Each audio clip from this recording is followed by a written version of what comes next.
I'm so cunning you could put a tail on it and call it a weasel.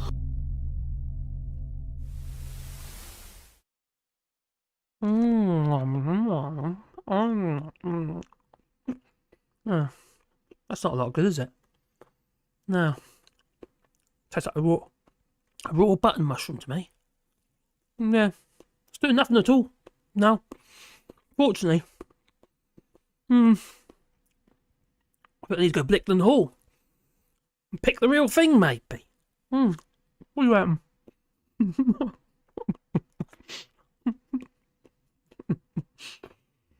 Oh dear. I've got to finish, shouldn't I? Hello and welcome to Allshorts. There's been some developments, yeah. Now, as for somebody who's never even tried any of this stuff, I do find it quite fascinating when I hear that Australia, as of, well, yesterday, legalising psychedelics, PSYCHEDELIC, whatever you call it, yeah, MDMAs and stuff, so, well, for medicinal use, but it's actually going to be prescribed by psychiatrists. It's going to be quite obtainable, it seems. Now, we do have, in the UK, cannabis has been legalised, hasn't it? In the UK.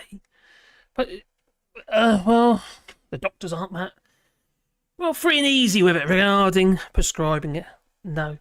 So when on earth are we going to become a bit more open to medicinal cannabis, but also psychedelics? See the smoke? I've got an apple with a, yeah. What do you reckon? Is that psychedelic enough for you? No?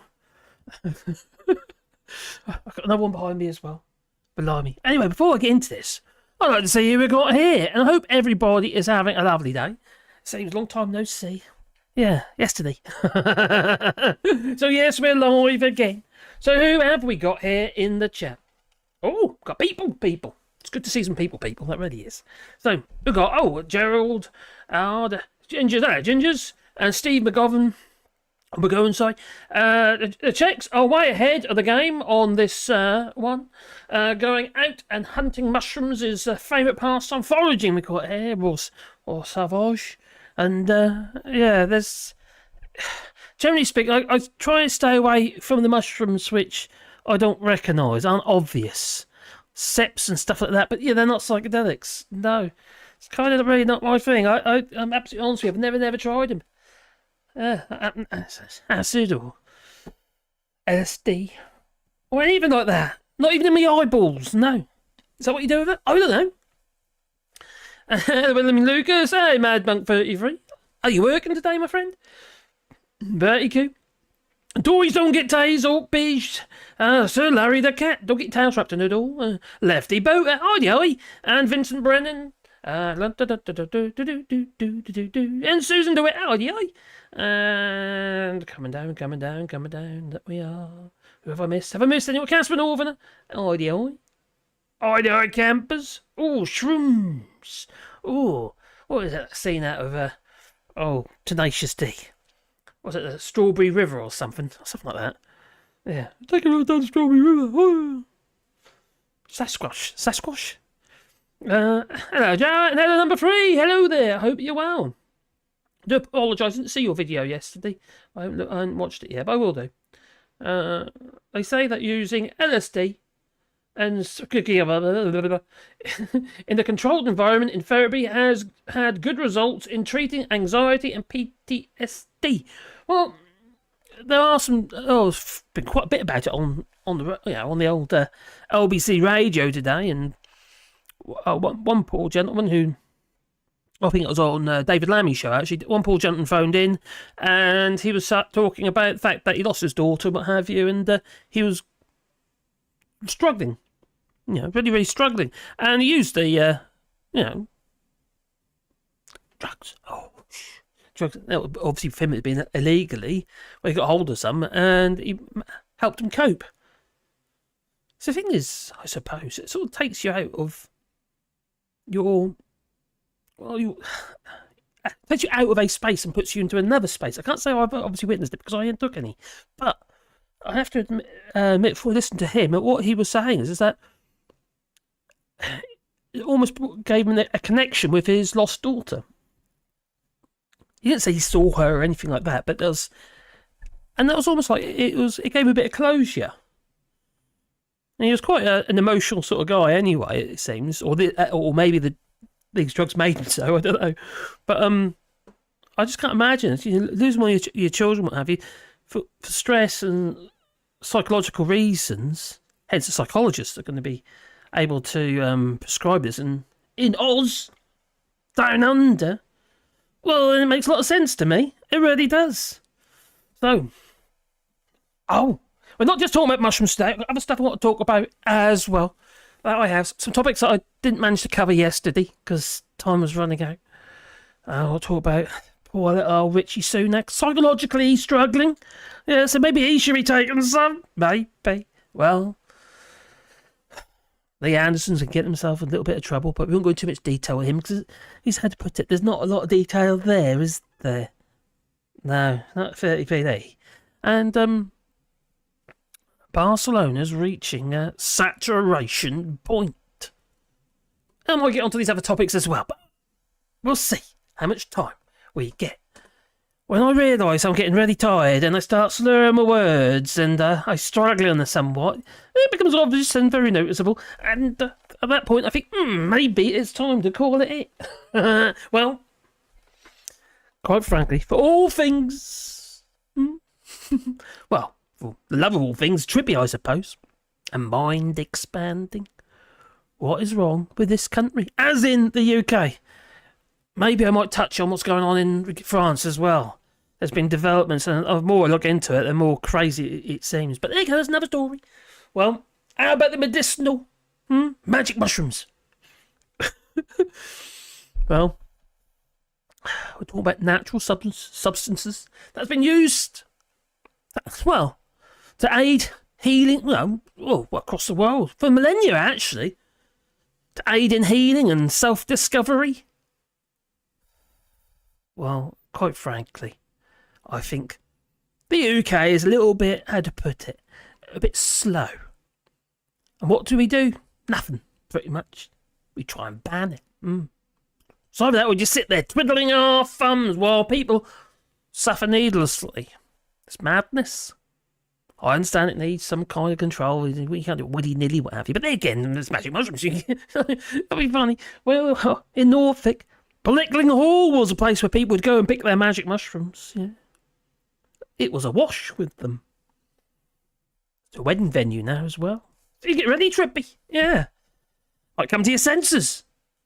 Well, it's madness, I tell you. That whole thing's flipped madness. In Australia, dare I say it, you brilliant bunch of kangaroo-riding pioneers. You've done it again. You've had the good sense to follow the path of reason and legalise the use of medicinal magic mushrooms. Meanwhile, over there in old Blighty, yeah, they're stuck in the Stone Age, dragging their feet like a bunch of, stone sloths, maybe. Obviously, I'm talking about Westminster. Well, I mean, come on. It's a nation of what's known really, the British people was eccentric, that word. I can't say it. But I've been tripping on that button mushroom I just had. Well, it's a Nagaris. Yeah, and, they love a good trip, don't they? We've got Monty Python. Think about it. We've got the Beatles. Got Pink Floyd. I can't say no more, for crying out loud. Yet we can't seem to muster up the courage to embrace the, potential benefits of psychedelics. Ooh. I'm not saying I wouldn't give it a go. I'm open to anything, really. I just never really had the opportunity or the need. So, what are Australian mates? I'm embracing the healing powers of the magic mushroom. Ooh, well, they're going to be. We're left in the UK. Our cups over or tepid tea.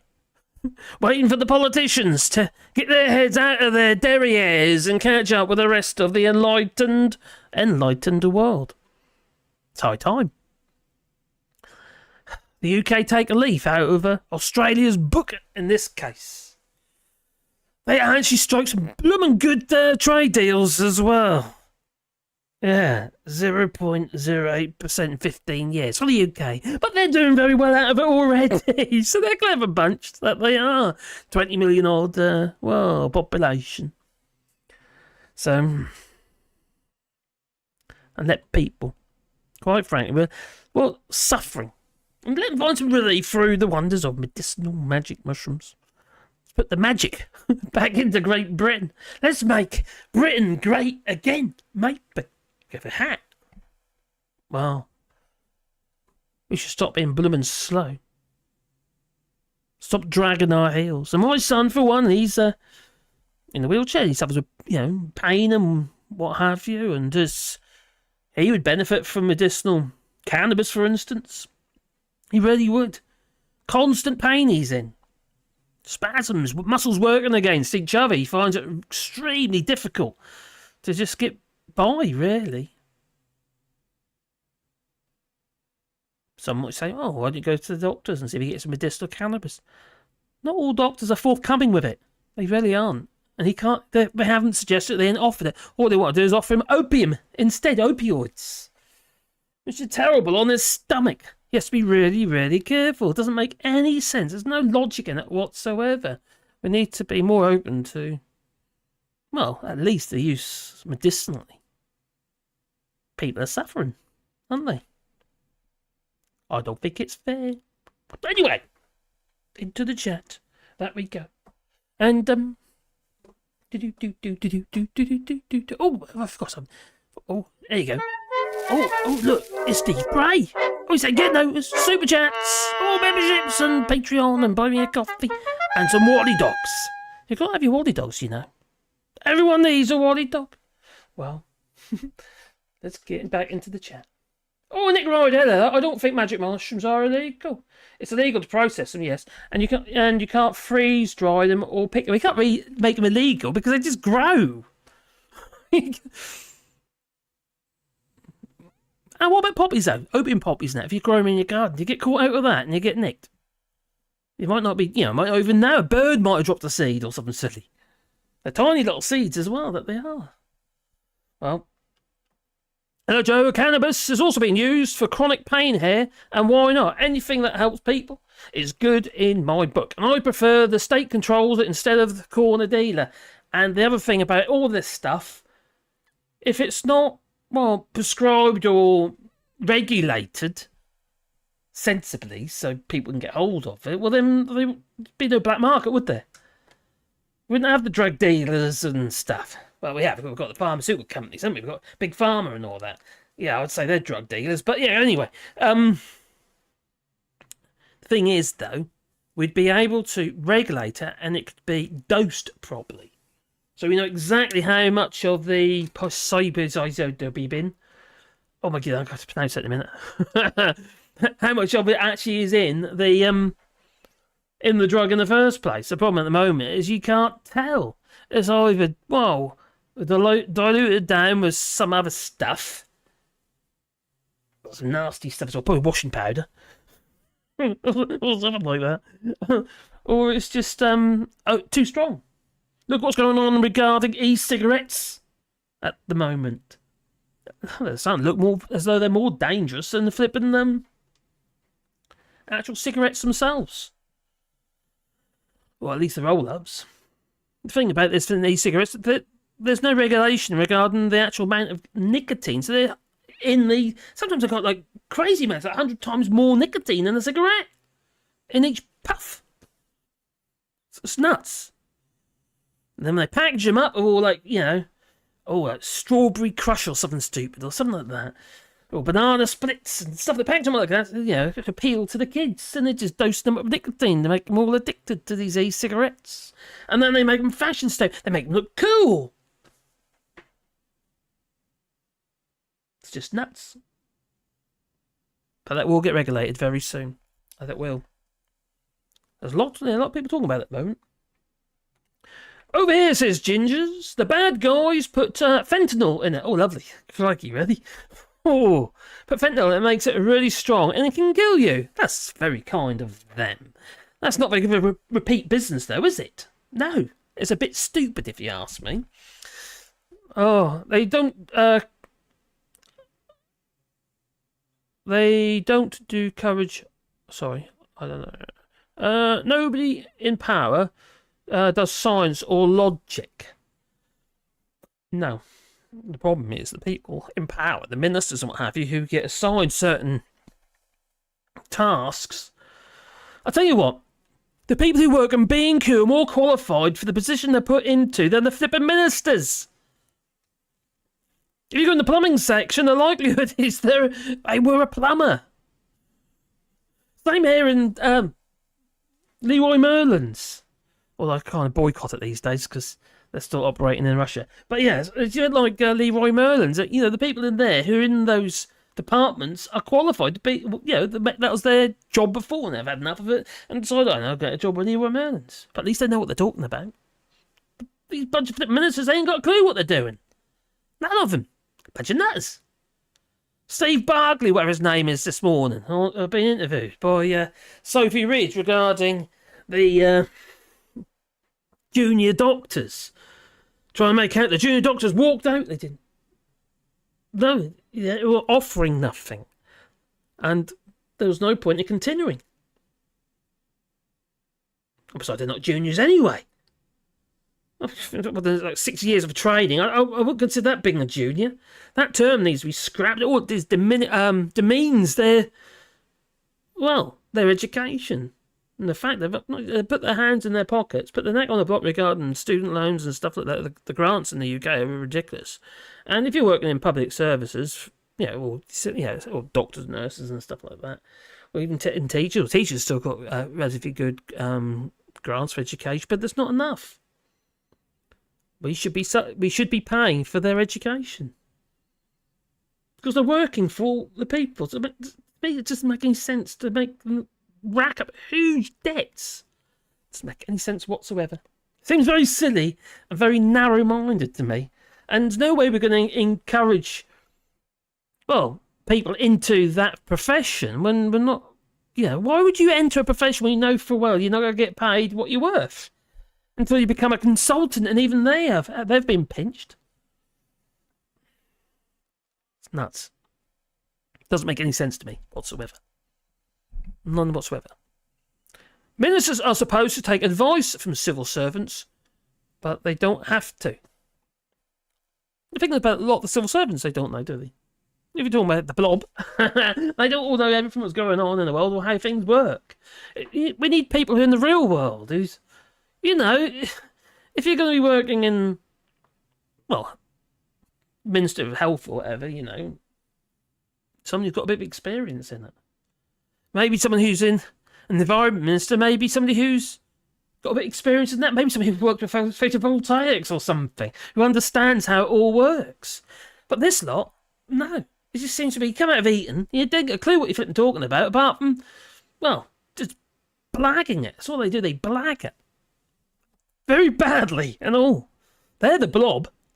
Westminster.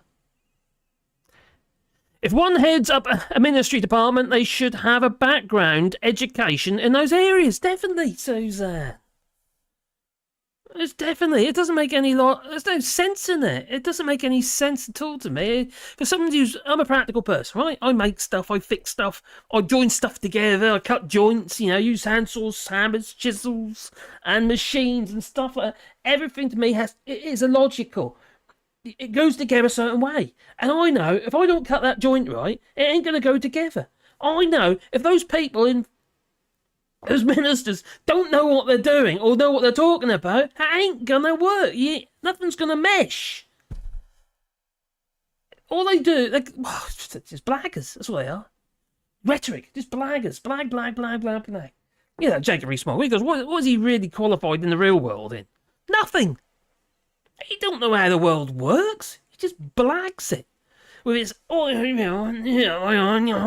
voice and what have you. Which is rather, how to put it. I think it's rather uplifting. Well, quite frankly, these people are flippin' useless. And we need a shake-up. Really need a shake-up with the way politics is done. You get some good people, don't get me wrong. You get people who fight the corner of the people and look after the people, but then you got those who just want to follow the party line, and quite frankly, they should be looking after their people and doing what they need. They get voted in by them. All this vote in line with the party and stuff like that. That's one of the reasons we need proportional representation. Just madness. It really frustrates me. And then you get situations such as these, psychedelics and what have you, and it's so narrow-minded, and that's kind of what's going on here in France at the moment. With these riots and what have you. At first, I thought maybe Macron's doing the right thing, but now it just feels like he's putting fuel to the fire. And I come up with a term I put on Twitter the other day, and it was this. I feel this is like riot tourism. We've got people coming in from abroad to riot. They're just looking for a fight, and it's like a lot of these. They've got no interest whatsoever in the cause. A lot of them, not all of them, obviously. I'm not times we're all the same brush. Some of them are rioting and cause a lot of disruption because they are genuinely upset and distressed about the situation, and they want a change. They want change. I get that. But at the moment, even in the Moj, where I live here in the Moj, there's flipping cars. I've just been to a party today. It was my son's anniversary, okay? And it was a mixture of some English, mainly French, and we all had chatting away with her. And, speaking to Mathieu, he's a lovely, lovely lad. He does that. He reminds me of, crikey, what was that film with Jack Black, where he's a wrestler? Oh my goodness, what's that film called? Oh crikey, what's that film? Tell me what that film is. Anyway, Jack Black is in this film. Anyway, he's like a Mexican wrestler. It reminds me of that. Anyway, he does this match. He's a really nice chap. I get on ever so well with him, and he wrestles. He found that actually lockdown is really difficult because but he can wrestle and he loves it. It's just kind of his thing, and he's look at him, he's a skinny old thing. He is, quite, no build. I can't imagine wrestling. It's not WWF, but anyway, he wrestles, and apparently he's quite. I haven't watched the match to be fair, but apparently he's quite good according to his missus. But she would say that. Then again, she's a pole dancer. So, well, she had 2 kids now, so I don't know if she's still doing that. But crikey, how the hell does she do that on that pole? I don't get it. I'll be down there at the bottom. Like a greasy pole. Like a fireman's pole. I couldn't do all that stuff. Leg up there. So, she did all classes, you see, she was doing. But anyway, she's not doing it because she just had a kid. And anyway, he's saying to me, just come through the Moja, because they live right when I can't remember what this place called now. Anyway, where he was when he lives in the Moj, it's drive through, and there was cars that burnt out, vans, and a truck. A truck and the cars, you're saying. This is in the Moj. So it's like it's everywhere now. It's just everyone. It's been horrendous. There's a lot of arrests overnight and what have you. But I don't think that helps. I just think we've got to try. Maybe it just needs to fizzle out. I think we put fuel on the fire. And they're going to Molotov cocktails and all sorts of stuff. But now it's all about the fight. Now, what I got to commend is the young lad who got shot by the police officer, murdered, I would say. In fact, I think that's what he's been charged with now. This young lad who got shot by the police, the gendarmes, in Paris and Nanterre, which is a bit of a rundown area. There's no money in the area, basically. I'll say it's rundown area, but it's what happens when social housing, what have you, here in France, because we do have social housing in France, and these people are basically grouped all together and what have you, and there's no real kind of, the community becomes about survival, almost like ghettos, because you got, I can't remember where was he originally Afghan? Ooh, anyway, they become very kind of like not closed off, like little ghettos. But his mother spoke out today, and I've got to give her a due. Oh, crikey, she's a brave woman. She really is a brave woman. She was pleading with people to stop the riots. She said it diminishes, my son's, she basically she said the cause, it's diminished the cause, and it's obviously need change in the gendarmes, just like you need change in the UK. Stop and search, for instance, it's horrific. We had instances where black, a while back, I think it was last year, the year before, a young black athlete. She was an athlete, and the police, the UK police, decided that they want her out of there and what have you, and told him, get him out of there, and they're really aggressive, really, really aggressive. They filmed it all, they put it online. It's not acceptable. It really is not acceptable, and it's disproportionate. That's the problem with stop and search, and it shouldn't be. If it wasn't disproportionate, well, then maybe people wouldn't be quite so bothered by it. Especially black communities, and it's just horrendous. I think it's shocking. Personally, I really do. And this kind of behaviour by the police or the gendarmes, like in France, it put fuel to the fire and just deepens the divide between social order and social disruption, and it just makes the situation much worse. And sometimes you just got to let it fizzle. Maybe the gendarmes and these riot police, instead of going in there, shooting everybody with rubber bullets and what have you, maybe we should just let it lead. But look at this, I think they might get bored. Eventually, they might get bored. And they might fizzle out. And I think that'll fizzle out much faster if we just let it fizzle. To sit on the, if anything really serious obviously happened, then it was, it was all very serious. I don't know, I'm probably wrong. But we'll see. We'll see how it pans out. And you're back in the chat. Who we got here now? Oh, hello, Vincent Brennan. The UK has probably elected the worst intake of politicians for the last 20 years. You don't say. And it's... the movie's idiocy coupled with idiocy, yeah. Oh crikey, that was funny. Or the Gatorade or something like that. Something to do with Gatorade.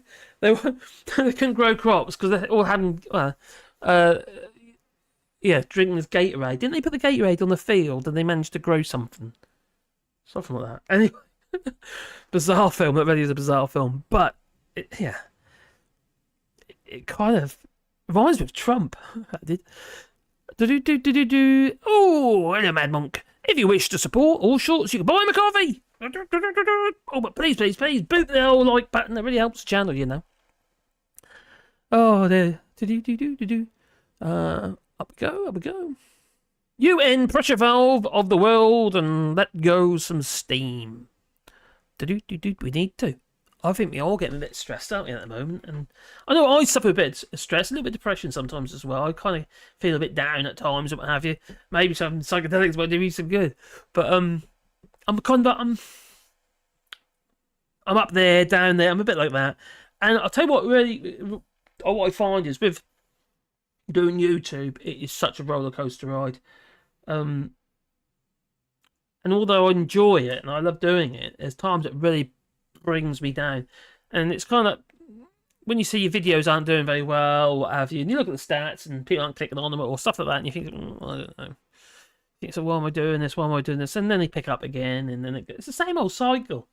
But I kind of follow it. You know what I mean? In the sense that my mood goes up and down in accordance with the stats. It's a bit sad, isn't it? I think so. It's a bit sad. Oh dear, but there you go. Oh, Natural Libra. Cheers, Mark's the biggest fan. That's the film. Yeah. Oh, Jack Black. Crikey, that's a shock. Could you imagine him in that there time? No, he was bad enough back then, but now he's a bit of a chunky fella, a bit like me. He is. Actually, he's bigger than me. Some people think I look like Jack Black. Well, I used to have a mullet. I bet when I used to live in Sallows in the UK, I had random people.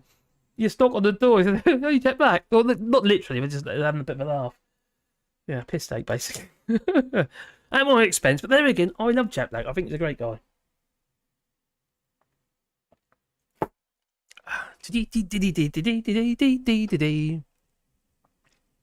I have it. What? Oh, I have a Sheesh and Shong film, Up in Smoke. Blimey, I don't know that one. Drugs are bad, kids, but we can discuss that over a pint and a smoke. A spliff, maybe. Joy says, experts, people, You need them. Politicians just need to be competent and know how to use resources for the common good. Personalisation of power causes situations like the UK and Russia, most definitely true. And the only problem is there, Michael Gove said we shouldn't be listening to the experts, or people have enough of the experts, apparently. According to Michael Gove, that's what he said. It must be true, because he said it. Cokehead Gove. The world is in madness, and it's all about money, and you're not wrong. And we have got a hell of a situation at the moment. We've got this flippant circular economy going on, and it's kind of, we're trying to spend the same money, but the problem is that pot is dwindling fast because it's just all ended up abroad. It's just ended up in Cayman Islands and people's back pockets, hoarded by the richest in society, and you can't go on like that. Eventually there'll be none left. And we're kind of seeing that a bit now. Regarding services, what have you, less tax take. The NHS is struggling, obviously didn't get enough money, is it? It needs more money.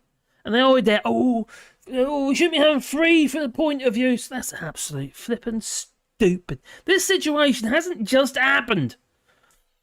Regarding the NHS, it's been going on for donkey's years. It's been consecutive governments, and I would say it improved a little bit under Labour or Tony Blair, but even then it wasn't enough. But the last 13 odd years, it's just, it's been squeeze austerity. What a con that was. Now the thing about the criticisms there are aimed at towards Labour, for instance, and regarding the 28 oh god, Steve Barclay this morning. Oh, he lied. He lied again. He's gone on about the 28 billion investment spending, he called it. 28 billion spending by the Labour Party. Well, they've already rolled back on that to some degree because they don't know what state they're going to be left in when they finally take over. They probably will. They'll probably, next general election. But they don't know. Labour does not know what the state of the finances are in. They're probably going to get a little letter, aren't they? Get a little note that says there's no money left, or something like that. So they roll back on it until they can see what's going on. I kind of get that. I don't like it. Just go full on, I would say. Because we're talking about investment. There's 28 billion they're talking about spending each year on the environment. They're talking about spending on investment. Now, there's already studies being done about how much money could be added into the economy by actually spending that 28 billion to give the whole economy a real kick up the butt. Obviously, people have photovoltaics, heat pumps and stuff like that. All the heat pumps. The problem with the heat pumps is they're a great idea in theory, but all they really do is increase latent temperature. And because of the way they work, you'd have to completely renew all your plumbing, pipe dimensions and stuff like that. You can't install a heat pump to an existing to a traditional hot water based heating system such as gas boilers and stuff like that. You can't just replace, but you have to replace everything. It's a completely different system altogether. In theory, it's similar, but the way pipe dimensions and all that sort of stuff is all different with heat pumps, and that's why they cost a lot of money to install. A 3-bedroom house might cost 12 grand to install, and then what are they offering? They're offering about grants of about 4,000 to 5,000 grant for a heat pump. Obviously, it's not attractive enough to people, so there's not much uptake. And the only argument I would have there is that these heat pumps, if they increase the latent temperature by 15, 20 degrees or whatever it might be. No, it accumulates, remember, it accumulates. So, if for instance, it becomes, 25 degrees, it adds another 50 to that, and all of a sudden becomes 40 degrees, constantly as it circulates. So it makes a huge amount of sense, but it's dismissed by so many people. And the problem is these people are allowed to speak. They're allowed to speak on, like of Andrew Pearce and people like him. Yeah, he should have his tongue cut out. And what's going on with his hair at the minute? He's bleached a little bit, a little quiff at the front. What goes a midlife crisis and half that, isn't it? He looks like plonker. Ooh, yeah. Shave your hair off like I do. That's all you got to do. Job's done, innit? It's good. Democracy doesn't work that way. Anyone would be able to represent constituents. No, probably. Well, down. There we go. Heat pumps have to run constantly. They do. Obviously, there's different types of heat pumps as well. You've got air heat pumps, and obviously you've got ground source heat pumps and stuff like that. Yeah, they all run different. The ground source heat pumps, to me, they make a lot more sense. But the problem is they take excavation, or you can have, or you've got to drill to the centre of the earth. Not quite, but you know. Although they're trying to drill to, is it China? Who's trying to drill? You know, so many kilometres down at the moment. I think it's China, isn't it? Doing some kind of exploratory, yeah. What if the planet is actually an inflatable? They drill past the mantle and we deflate. No, would that happen? Oh, maybe probably not. They're making heat pumps mandatory. We have is this in Belgium, Suzanne? And we have a terrace house, no garden, so would do zero for us, other than the cost of money that we don't have. Oh, I see. You can't make it mandatory. It won't work in everyone's situation. I don't understand how you can make that mandatory. Duke Vengeance said I'm on Mastodon now. Is it because Elon Musk has decided to cap the amount of visits? I can't remember what it is. Is it 600 or 1,000 or something like that? Yeah, he's just.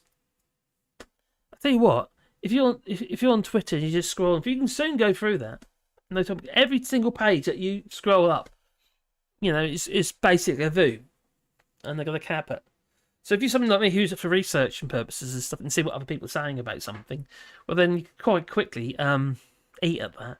And I'm not paying Elon Musk money. I refuse to pay him money. There's another one, isn't there? Is it Trilby or something? There's another Twitter type thing, but also there's another one should be launched by the end of this year, if not next year. Which is being developed by the guy who started Twitter.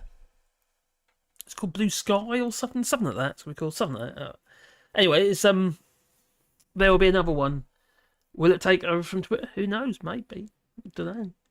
The thing is, Twitter now, it was 44 billion, is now only worth, well, about 15 billion. So needless to say, that one has, well, he's kind of destroyed, isn't he? It probably wasn't worth 44 billion in the first place, but you know, let's say if it was 30 odd billion it was worth. Well, it's still only worth half of what it was. So he ain't done a lot of good, has he? No. And now he's going to have to face up against, you know, Elon Musk will have to face up against GDPR, restrictions regarding, his recent conversations and meetings with Thierry Breton and here in France regarding the EU and data protections and stuff. He's also going to have a bit of trouble with the new online protections bill in the UK. That thing is ridiculous because so many companies say, well, I'm sorry, we're off then. Such as Signal and WhatsApp. Neither of them say they're going to stick around if they have to, well, do what it says in this bill. It's just totally goes against their business model.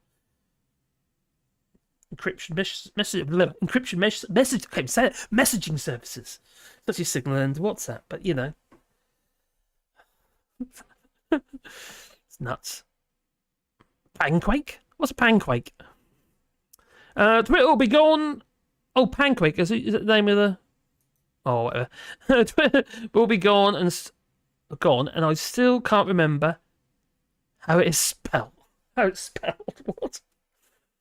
Doesn't matter to me, Marcus. I'm banned off Twitter anyways. Duke. I know you are. That's because you're angry. Ooh, it's fierce. He's angry. Is Duke Vengeance? You're permanently banned on Twitter. Can't you just join under a different name? Probably not a lot of point now, but I'll be gone in a few weeks. What is burning to my right? An apple. Yeah, see, it's a burning apple. There you go. Psychedelic, eh? Well. Anyway, let's get what I'm talking about. Anyway, so there's an article. I'm going to look at the Life Science article because it kind of makes sense. This one here, and it's So Australia declares legal use of the MDMAs. Psilocybin, to treat PTSD and depression. See, this makes sense to me. It feels like a no-brainer. Just like cannabis for pain relief. It just makes perfect sense. I just don't understand why we're not embracing it in the UK. No, I don't know. I haven't heard of any run-up to this in Australia regarding... I follow the Australian Guardian, and there hasn't been anything in there what I've seen, and regarding this subject, and all of a sudden I read that this morning, and I thought, what? I might talk about that. So Australia clears legal use of MDMA and psilocybin to treat PTSD and depression. And it's starting, yesterday, the 1st of July, 2023. Now, Australia will allow psychiatrists to prescribe certain hallucinogens in medical settings to treat PTSD and treatment-resistant depression. There is so much depression, though. It's, saying I'm trying to suffer with it a little bit. At times, I'm up and down, but I'm not alone. A lot of people, in hell of a state about it. Now, my little niece and what have you, she struggles, to be able to deal with stuff. It's not just adults, there's also youngsters as well. Okay, it's probably going to be prescribed to kids, I wouldn't have thought, but the problem is in the UK, especially, you can't even get... you can't get past the first stages where you get a statement. You can't, it took, 6 months to see somebody for my niece. It's nuts. And she was very problematic. Through depression, she was very problematic. So starting on the 1st of July, Australia will allow the legal use of MDMAs, known as ecstasy and psilocybin, an hallucinogenic ingredient in magic mushrooms, to treat post-traumatic stress disorder and treatment-resistant depression, respectively. Authorised by the Therapeutic Goods Administration, the TGA, Australia's drug regulator. We've got our own in the UK. His name is Michael Gove. Some people call him Cokehead Gove. Regulator, and this landmark decision will make the country one of the world's first to recognise psychedelic drugs as legitimate medical treatments. According to news reports, in banking the decision, the regulatory body cited sufficient evidence that the drugs can be helpful to certain patients with PTSD and depression. Although currently no drugs containing the psychedelics have been fully evaluated for safety and effectiveness and added to TGA's database of approved drugs. But this is the first stage. The thing is, though, needless to say, the drug industry has said, there's some money to be made here. So that's what they say. Drug companies see mushrooming growth in psychedelic therapy. An unexpected ruling by the Therapeutic Goods Administration, TGA, has opened the way for drug companies to tap a new market for psychedelic treatments aimed at alleviating depression and other, psychiatric conditions. Why the hell don't you just grow them yourself? From this weekend, thanks to the world's first legalisation, specifically authorised and trained psychiatrists will be able to prescribe MDMAs, sometimes known as ecstasy or Molly, to treat post-traumatic stress disorder.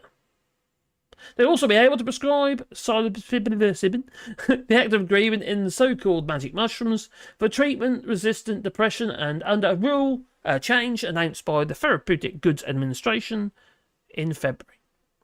The demand and patient base is there, and said Emily Farthing, a Sydney-based strategist, who is launching a startup in psychedelic consulting space. Good mind. Ooh. Wow. It kind of makes sense. There's an opening in the market. Let's make something that's regulated and get itself on that list. Because they'll sell huge amounts medicinally. But I'm sure there'll be those who'll be cleaning out their closets and their dark spaces and what have you, where they can get hold of some, what's that called again? The white stuff. Oh my giddy aunt! I'm thinking about Avatar now.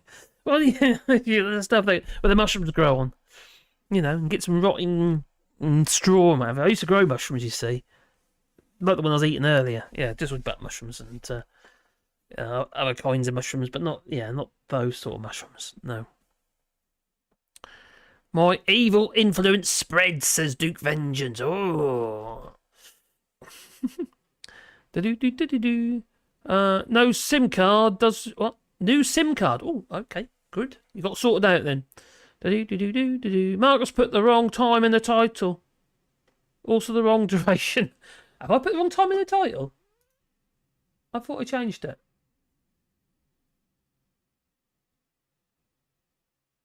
Did I? I said 9:30. Okay. That's the right time there, I think. Was this an early stream? Oh, hang on, Kool-Aid. Go up, Kool-Aid. What have I done wrong? I'm looking. Details and live. What did I do wrong? Is this what I got? There we go. Right, it doesn't say there. Public streaming software, and we are streaming now. So 9:30 p.m, which would be. Oh, I did. It should be 8:30 p.m. Stupid old me. I might make sure I run into 8:30 then. Obviously, because it's only 9 minutes. I did. Oh, we idiot, Marcus. It should have been 8:30. Save. Thanks for that. I made it. Oh, that's a flippin' hard change again, isn't it? I've been rushing around like an idiot. I have. I then just got back in because I've been to the son's anniversary. Wedding anniversary. Anniversary. Marriage. Ooh. Cheers, buddy. Oh. Hang on. Was this an early start stream? Yeah, I do apologise for that. That's my own stupid fault. It should have said, though, in the thing, he said it was scheduled for the right time. But there you go. That's just the titling's wrong. What an idiot. I can't help it. I'm stupid. So, time is different in the Wally zone. It certainly is. Oh, dear. I always exceed an hour anyway, says that was me. I do. Oh, especially today now, considering what I just did. Mr. Scotch Pie, it's only 9:21 in the UK. You have used French time, I know. The scheduled time was correct. I put the wrong time in the title. I'm an idiot. Just be an ugly idiot. Can't help it. Sorry. So I am. I'm an idiot. That might be the reason why there wasn't many people there. Maybe. It's only 9:22 in the UK. Oh, that's... It's 2022 here. 2023 now. Time is different. Not British standing. I know. Oh, God, I'm not going to live this down, am I? I'm not, am I? No. If it ain't taxed, it's not an acceptable drug. Yeah, that'll be the Tory way. And anyway, in fact, that's, at the moment, like I'm saying, there isn't anybody who will be able to access these drugs legally in Oz yet. But that'll happen. They'll end up on the list because it's been legalised as of yesterday. All of a sudden. It's a bit, kind of... I thought they'd kind of fall it free. I thought, that'll do. Oh, maybe I would like some. Oh, we'll legalise that. Maybe that's what it is. Yeah, it's the politicians. They wanted some. That's what I reckon. Oh, what a plonker that I am. I can't help it. Oh, where is it? Yeah. Don't be a plonker, like Rodney. I can't help it. At least you hit the go live button this time. Been there, done that, lefty boater. Yes, you know. Oh, in your beautiful countryside, time is just an illusion. Do you know what? One day leads on to the next, and half the time I don't even know what day it is. I have a strange life, I tell you. I go to bed too late, wake up too late, do what I have to do, and I don't. Very rarely do I even look at what day it is, or even the time. just plod along, just do what I need to do, and as long as it gets done, that's all that matters, really.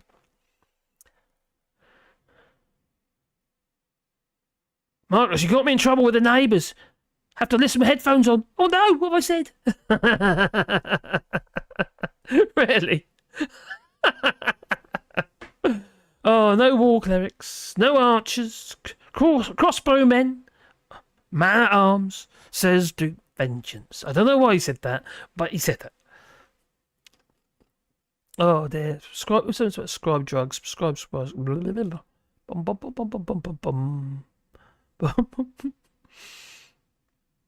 I can't find it, eh? Ah, here we go. The second most prescribed drug in more than half the US is... Oh! Is it... Really? Well, I know that one because I take it. I have to take 1 tablet one day and a 1.5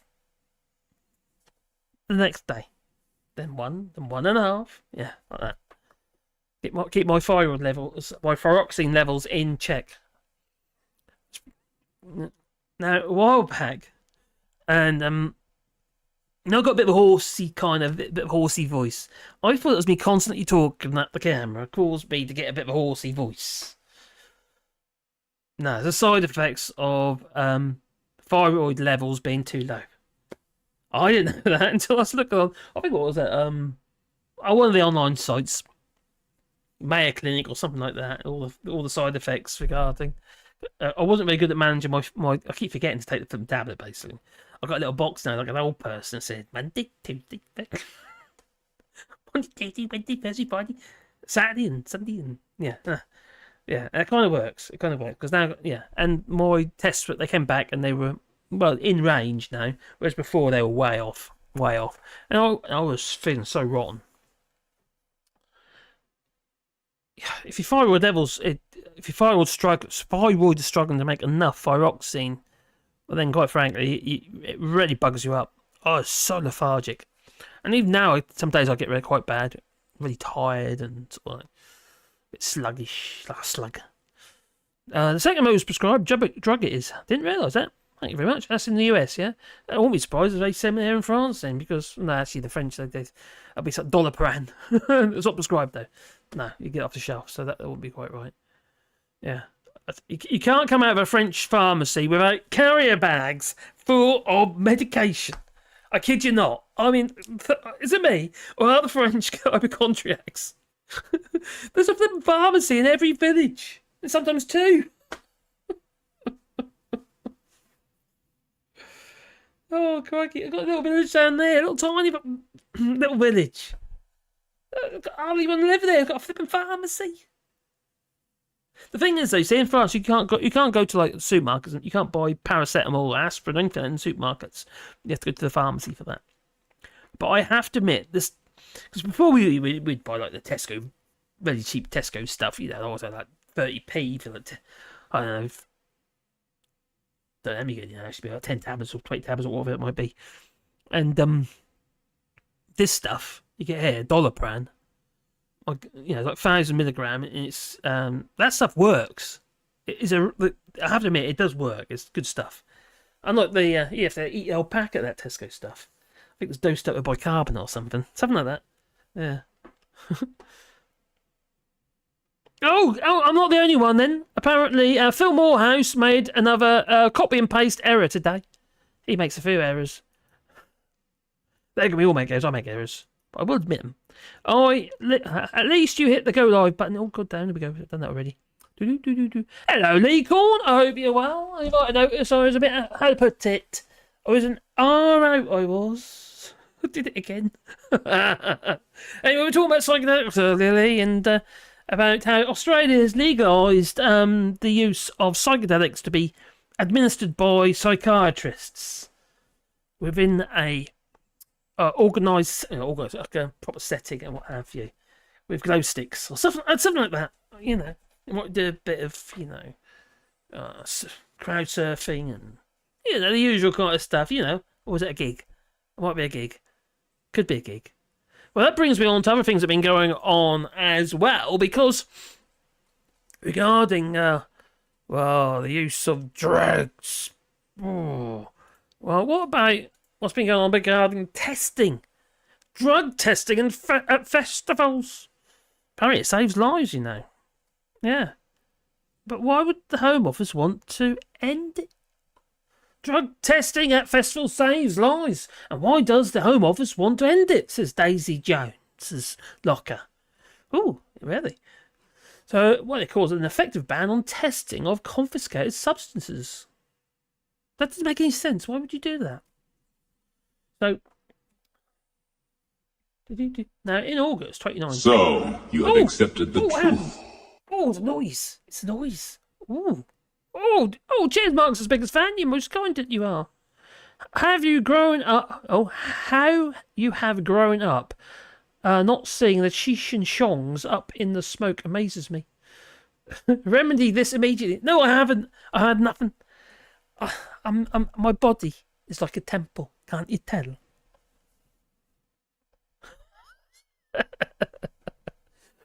Anyway, this 70-year-old Anya Buckley from Oldham, she collapsed and died from heart failure after taking MDMA, ketamine, and cocaine. It all happens, at the festivals. Which is at the festival. It was Glastonbury. Yeah. Well, later, a pathologist. I can't even say it now. My flipping worms that come out. A pathologist. And he concluded that Anya's death was caused by mixed drug toxicity. But the thing, there's no regulation, you see, is there? With a court hearing that ecstasy was, particularly strong. Now, we are tormented by the fact that Anya's death was avoidable, her aunt Anna Short told The Guardian, apparently, at the time. If people are made clearly aware that the drugs which are toxic are in circulation, drugs that are toxic are in circulation, then it can help them make informed choices. No reason for legalisation, isn't it? Get rid of the, have some, as long as it's obviously regulated in a way that's actually not just, free for all. Anya could have been, she could have been many of us.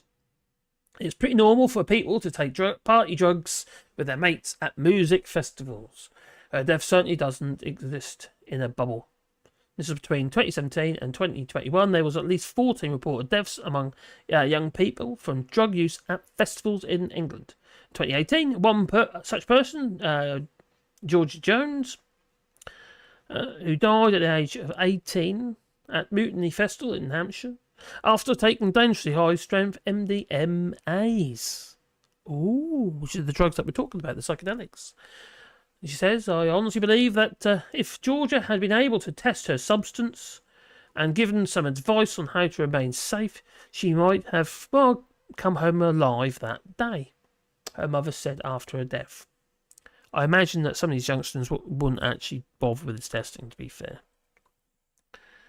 But it's very clear that on-site drug testing can keep people safe. Evidence suggests that festivals see a 10 to 25% reduction in drug-related harm when the volunteer-run drug testing facility, the Loop, operates on-site. Incredibly, however, the use of such facilities appears to be in jeopardy. Now, the Home Office, one who's in charge of that, told organisers of Parklife Festival in Manchester that for the first time since 2014, they would not be able to check the dangerous drugs on site without a special licence. This can take more than 3 months to arrange. Sometimes the festivals don't, they just pop out of nowhere, don't they? It raves. Well, at a significant cost to making on-site drug testing particularly impossible this summer. The move has been condemned in an open letter by a group of artists and MPs, including Fatboy Slim and Billy Bragg. I like Billy Bragg. And have dubbed the decision short-sighted and dangerous. We urge you to reconsider this decision and allow this vital testing to continue. Well, the government will say no. So, where are we at? There we go. So, volunteer-run on-site drug testing facilities such as the Loop don't encourage people to take drugs. I'd say it discourages people to take drugs because at the end of the day, oh my God, I'm not taking that because it's got dishwasher. liquid in it or something. I don't know. And getting high since the time immemorial. Well, so people have been taking. Yeah, sorry. They said the voluntary run on-site drug testing facilities such as the Loop don't encourage people to take drugs. People have been getting high since time immemorial, for millennia, haven't they? Quite frankly, you know, it's not a new thing, is it? Especially psychedelics. Or rather than encourage people to not play Russian roulette with their lives and to give easy access to information that can help them make safe, informed choices. Not be funny if, for instance, you were told that is a very dangerous drug, it's got something in it you don't want to be taking, it could kill you. You might even say, maybe I won't take it. It's a possibility. Or they might say, what the hell? You never know these days. There's some risk takers out there is. The thing about it is, though, with these drugs, they have been about for a very long time, and that's nothing new about them. No. We know a lot more about them. Well,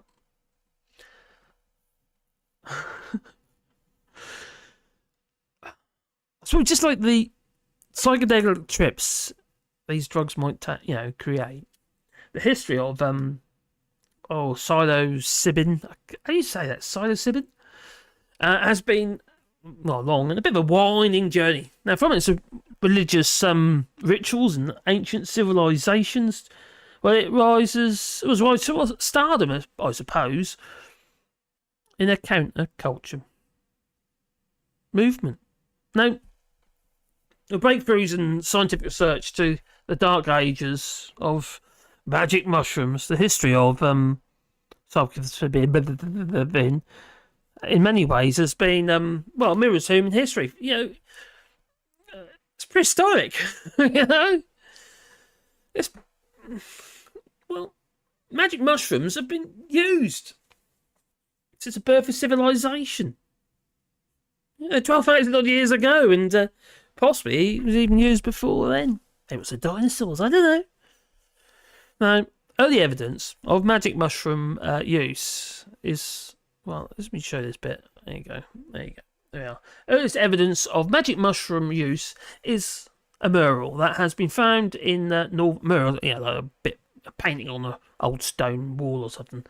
Inside a cave, maybe, and depicts mushrooms and psychedelic illustrations. Now, archaeologists have dated it back to 10,000 BCE, and rock paintings in Spain suggest magic mushrooms were around prehistoric people in Europe in 4000 BCE. Now, we've got a site actually not far from here. Oh, crikey, I can't remember the name of it. It's a site, Neanderthal. Some caves and old wall paintings, carvings and stuff like that. It's a little bit south from where we are here in France. And you can go around and have a look and what have you. And it's quite, it's quite interesting, quite fascinating. And, it's obviously very old. Neanderthal man, a bit like me, I suppose. So, some scientists, they argue that it can be assumed that humans have been consuming this drug since our brains developed and we became evolutionary distinct. Now, this is part because other species like dolphins, reindeer, and jaguars seek out and consume psychedelic substances. Also, psilocybin mushrooms are not only available but common on every continent. Now, like I mentioned earlier, Blickling Hall, that would be also had to put it. People would flock there at night and trespass and go and pick the mushrooms, or quite often early in the morning or whatever. I don't know if they're still there, but they used to be. There used to be masses of them there. What you do, you collect them, you see, and you put them in your little bags and stuff, and you get the old spores, and you might be able to, a bit of luck, be able to grow them yourself, you see, in your airing cupboard or somewhere like that. Back into the chat. How many bicycle shops? Says Jasper Edwards. We are in France. They're flipping everywhere. Yeah. And obviously we've got the Tour de France. It's coming through Limousin. If I get my timing right, I might do a video. I might even do it live if I can get the internet. If I make sure I'm in the right places. I can get enough internet. You've got to have enough internet, you see. Brunecco Cave. I can't remember what's called. It's in the Nouveau Aquitaine. It's in. So can't remember what it's called. Oh, it could be that. Yep, that's the one. That's the one. Maps. It's fine on there. Brunecco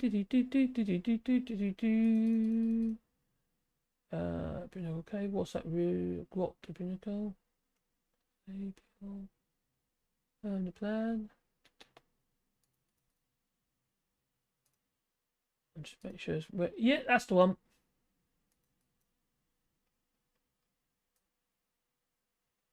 Carol. Yeah, that's the kitty.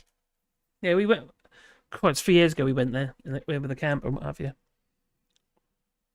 Bit annoying though, because you can't take your dogs around there. So okay, you just said that. Oh, there we go. Back. Where's my mouse gone? There it is. Does TDF go past your place next week? Yes, it comes through the limousine and through through here, literally.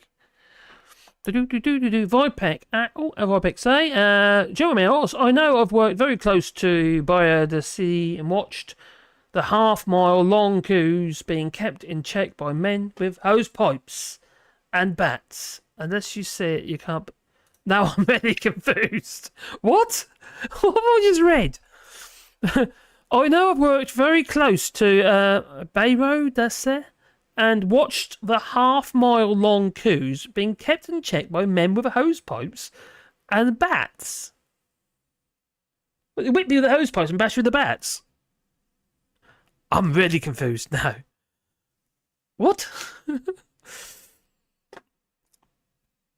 Some argue that Christianity is based on mushroom-taking society.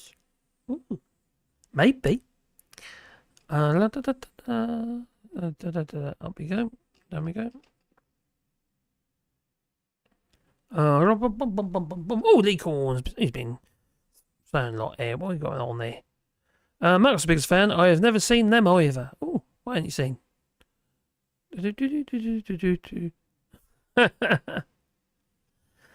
Lee ain't seen them either. Okay, I'm not alone then. That's good. That's good. We have a pathocracy. Oh, a big word. That is a big word. This decriminalisation also decreased the level of cut weed and cannabis around, so less overdoses and medical expenses for the state. Now, like I mentioned earlier, we'd be very keen for my son to be able to have medicinal cannabis, if he so wishes to do so. But his GP isn't keen. Instead, he just wants to dose them up, like I said earlier, with opiates. It doesn't make any sense at all, you know. Cannabis will do no harm whatsoever, but yet the opiates bugs his stomach up. So it's not very helpful. It's a kind of arrogance, really, isn't it? It's not very open-minded, is it? I agree. Testing, not judgment, and criminalisation. But in the United States, some states in the United States regarding these drugs, these magic mushrooms and stuff, they're not necessarily... They're not legal, but they're not... they're not decriminalised. Or was that way around? Oh, come to me with that. Where did I say that? Not that one. Not that one. Not that one. Aha! I think I might have found it. Have I actually got that on here? Let me have a look. What was it called? Vault. Not that one. Not that one. Not that one. No, I haven't put that there, but I could do. So magic mushrooms, scientifically known as psilocybin mushrooms, may be illegal in the UK. However, a number of countries and states afford them a legal status or have decriminalised them. So you won't go to jail for having them, basically.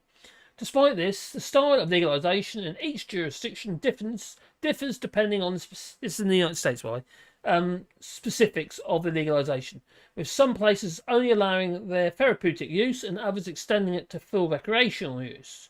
To make matters easier, well, no, it doesn't make matters. It complicates matters, I would say. Oregon, for instance, argument's sake, Oregon's mushroom laws, or shroom laws, the therapeutic use of psilocybin was made legal under the state's rules, whilst recreational use of magic mushrooms remains illegal, but decriminalised. So, bet you won't go to jail for it, basically, I suppose. But there is a limit. Yeah, decriminalised for personal use, possession of up to 12 grams. So, yeah. So you can go to jail, I imagine. Whether they would not, I don't know.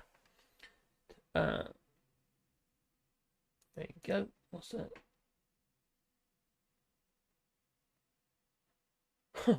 So, my God. The only problem is here is if you want to do it legally, it looks like it'd be pretty flippin' expensive. Let me just bring this over so I can show you. Where are we? On that. Put that in. I'm now moving it from one computer to another. Oh, it's like magic. Like magic is. Is it there yet? There it is. Just what? If I can find it. Bum bum bum bum bum bum bum bum bum bum. Where was that again?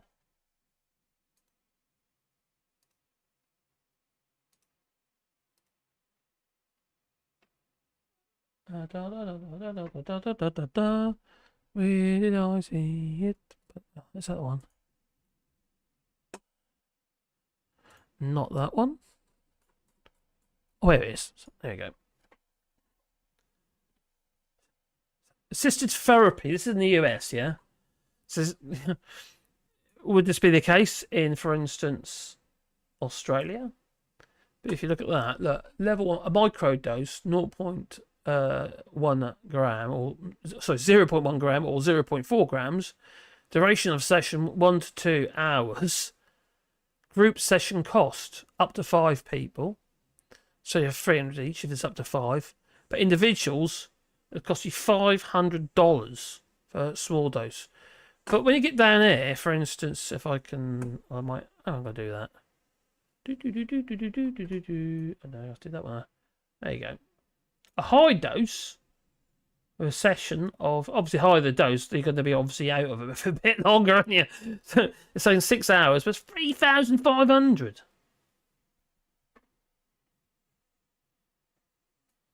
So I don't think the NHS would say, let's all put them on, let's add it to the list of treatments in the UK. I can't see that happening. So, yeah, okay, this is the US, and everyone pays shitload more than anyone else in the US. Now, I was watching it. I was a geezer. I can't remember his name now.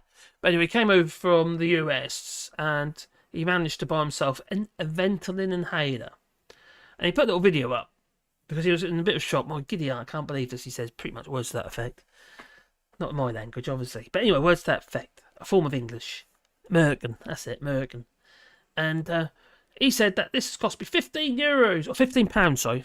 This Ventolin inhaler in this, in the UK, and he says in the US it costs $250. It's just ridiculous, and people are advocating to have to get rid of a free at the point of use in the UK. No. Healthcare. Dentistry, or maybe not now because you can't even get a dentist for love or money. Like that video clip I showed yesterday. You just, it's just nuts. Rishi Sunak telling everybody, you're going to get all this, we're changing things and make things better that he said over a year ago, and now it's all gone to pot. It didn't happen. No, but that's Rishi Sunak for. He's a liar and a cheat. He's just another one, not a slime bag. That's what he is. So, I can't believe I got to flip the whole hour wrong. I need to think before I post. That's what I might be a start. Do you think that's a start? I think so. Think it through, but double check your timings, because in the first time I've done it. No, Mad Monk has actually sent me messages before. I think you got the times wrong. Aren't you Mad Monk 33, or have you gone to work? You might have gone to work. I think he works on Sun. Yeah, I think he's probably gone to work now.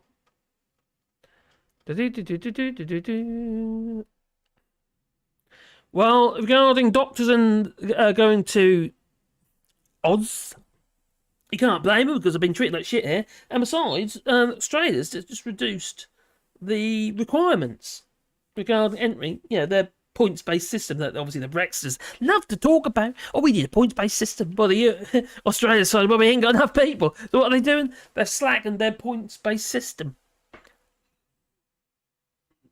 Age as well, not just because obviously there's a very age on the youngsters, what have you, trained youngsters coming to Australia, but now they've opened it up to more people. I can't remember what the rules were, exactly what they were, but they've relaxed them. Now, when you get that, it's not going to help the UK, is it? We ain't got enough doctors and nurses anyway, and more we're going to be fleeing, and then that, in Australia. Why would anyone enter that profession anyway, and the way they're being treated? It's just nuts. It just doesn't make any sense whatsoever. But I don't think they care. And all this, we're going to recruit like this, healthcare plan that they keep going on about, and how we're going to recruit like 300,000 or something silly. No, it's not going to happen. It's not going to happen. They don't want the recruiting because they cost money. All they want is rhetoric. All they want is, to sell the idea to make them look good.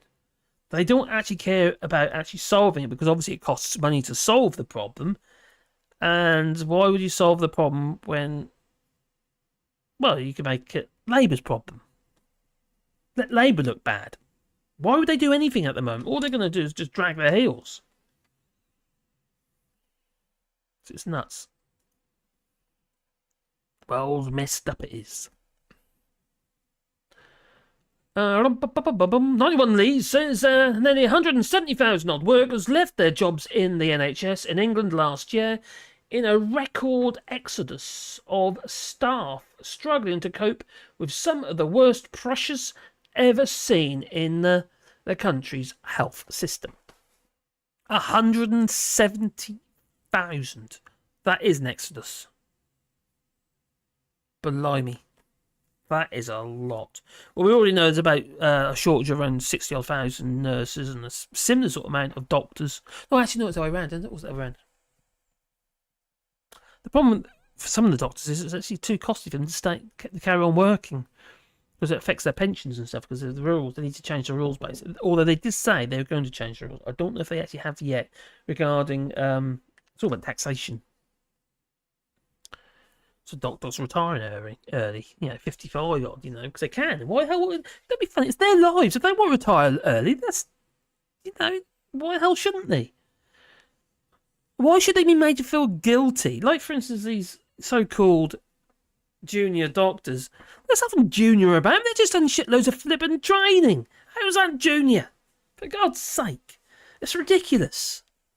All it does is demean them, I think. I think we should be calling them doctors. Or maybe Doctor Stage 1 or something, I don't know. But junior doctors, it's ridiculous. Not these people, they're not actually juniors. Well, as in age-related juniors. Well, they're definitely not juniors. That's just silly. That's ridiculous. Number 3 says, I'm amazed that my GPs are still available. I'm amazed that yours are still available too. Well, I have to admit, they're quite good with my son Matthew. Because my son Matthew, he's got a condition called torsion dystonia, and he struggles to speak. He can talk, what have you, but you have to be around him a bit because his vocal cords are all kind of messed up. They're kind of working against each other. It's a muscular issue. It's part of the brain called the basal ganglia. It's basically not sending the correct signals to his muscles. And obviously, vocal cords are, well, they're stretched and what have you, with muscles. So he's hard to understand. You have to be with him a bit. Night, Vincent. And, off to the bar! Whoosh! Take care, buddy. So he struggles and what have you. And but the communication for people like him with the doctor, he's always having to ask somebody else to help him. Can you phone up the hospital for me? Or phone up the doctor for me? Or phone up this, phone up that? Because people don't understand them. Why the hell can't we have a messaging system? They've got this 101 thing, and they're happy with that, aren't they? But, some of this could be done on, you log in kind of thing, not so people just send willy-nilly messages to doctors, SMS the doctor or something. It needs to be like a proper system. But, you've got people who can't speak, and you've got people whose speech isn't that clear because they can't hear. You've got people who can't see. Okay, they can phone up, but I just feel that we need to be, making life a little bit easier, and it's not difficult to do. They have core systems as it is, don't they? So I don't see why they can't. In most cases, most of these core systems are computer operated anyway, so I don't see why they can't receive messages. Because Matthew was my son find it much easier, and also it's intimidating and demoralising for him to have to constantly ask other people to do mundane tasks like just phone up for stuff. And it's just he kind of got to a point now where he's used to it, but he has said that he would like to obviously be a little bit more independent. He's a bit independent of everything else, Or he's blooming lazy and doesn't wash up after himself. I don't get it, all right? Okay, he finds things difficult, all right?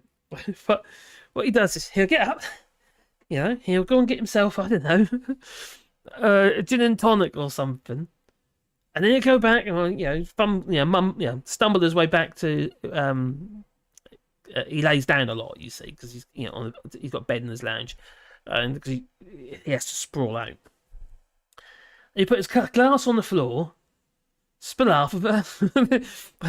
When he's finished it, the glass doesn't leave there. He'll go and get another one. And it wasn't until my daughter does his cleaning for him and turns up, and she has to clear everything up, half and under the bed. He's a sod. He's a lazy bugger. I suppose if he can get away with it, and he certainly does.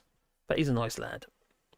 Vibek, that French report was talking about it saw it these days in YouTube. Sorry, that French report was okay. What's Vibek say? Okay, Joe asked when Debs was in hospital this time. Sorry about that, buddy. Every single day there was people outside the hospital giving out leaflets to work in Australia. Really? Blimey, you wouldn't think they'd be allowed, would you? Crikey. You wouldn't think that'd be allowed. Australia is crying out for people. They've got a relatively small population, around 20 odd million. But and it's a massive country also. And at the moment, actually, I think they're going through some regarding native rights and stuff like that, regarding Australian Parliament and what have you. And why the hell they haven't got rights, I don't know. Aboriginals, quite frankly, it's their country. We invaded them with criminals. Oh dear. Hello, Top Smoke.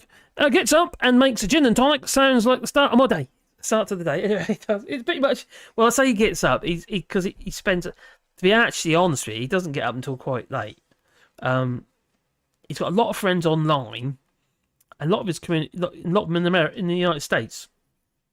So he's kind of actually knackers himself middle of the night and then crashes sprawled out on his bed. And then he'll kind of wake up at some point mid-morning, lunchtime or something like that, unless he needs a wee. And so it'll be about lunchtime, probably time he gets his first gin and tonic or something like that, whatever he fancies drinking. Thing about him is that he's got optics as well. That's how bad he is. But half the time he doesn't drink it. He pours himself a drink and he just sits there. He forgets about it. Hello, my Dora. I've got a Pandora. Did Pandora want a treat? Oh, look, little Wally. Sleepyhead. Oh, ain't he a little sweetie? Oh, he is. He's out for the count. But Dora, she wants a treat. You gonna jump? No, little. Okay. What's she like, eh? So, well, some are not human. What, dogs or people or politicians? They certainly aren't human. If you're not 100% in life, the Tories want to finish you off What terrible people that they are. And I have... Cheers, Gasper Northerner. Oh, you found some more doggies? I've been adding some more emojis into the list there. I've added some others. Where's Sebastian? Well, Sebastian is probably upstairs, laying on the bed with Mum. Yeah, probably. If you hear... Alistair Care's found all my little emojis. If you remember, where you get your emojis, you see. Yeah, I'm adding more there. Have you noticed the Union Jack? It's for the Scots, you see. It hasn't got the blue bits in.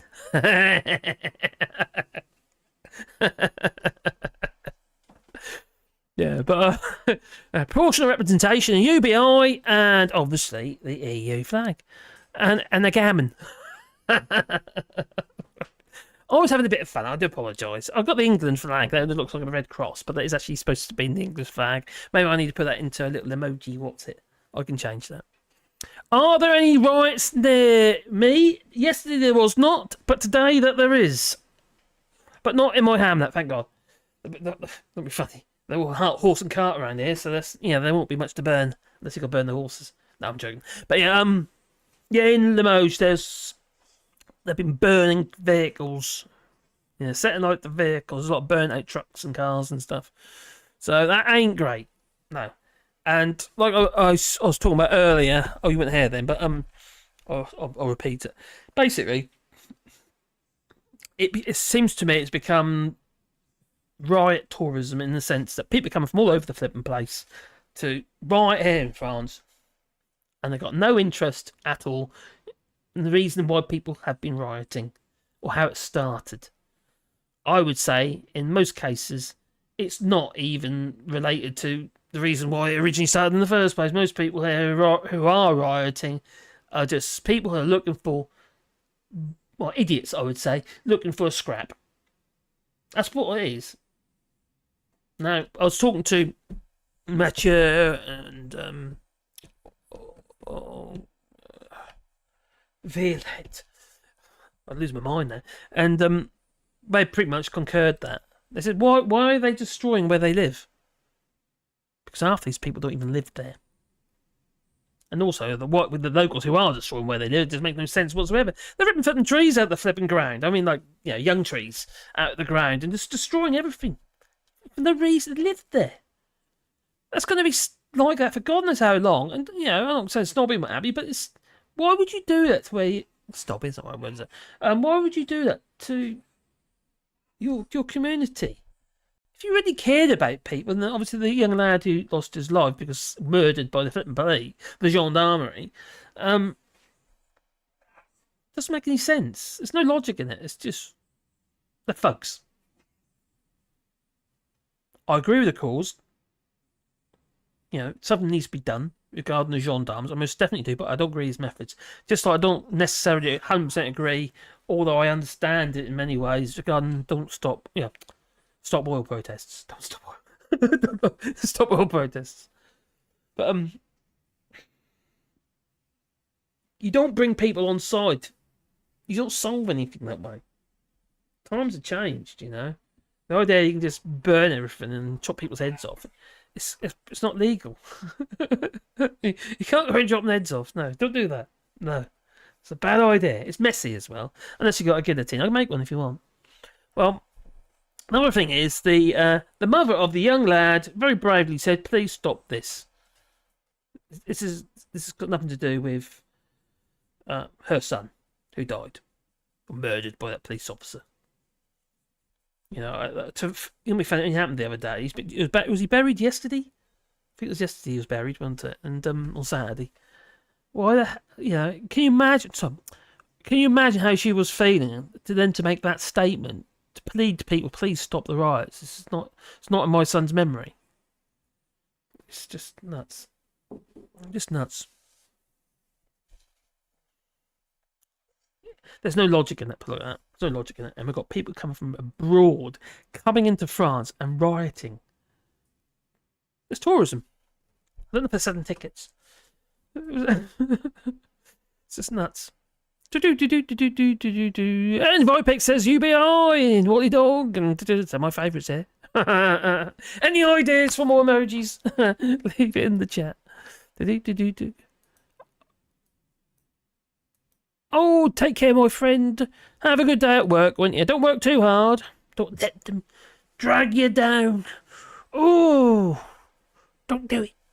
Don't let them. I hope you enjoy your work. It's a new job, isn't it? So, yeah. Quite interesting as well. You learn new things when you have a new job. It's good. Take care, Mad Monk. Tomorrow, Tomorrow you're homeless. Tonight it's gas. Gas? Burning down, damaging someone's home, businesses, vehicle, does nothing to promote the cause, nothing whatsoever, you're right.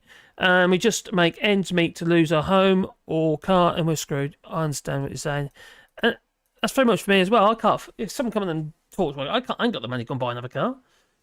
Go remote, and we live in the sticks. Okay, it's not likely to happen here because, you know, it's not in the city.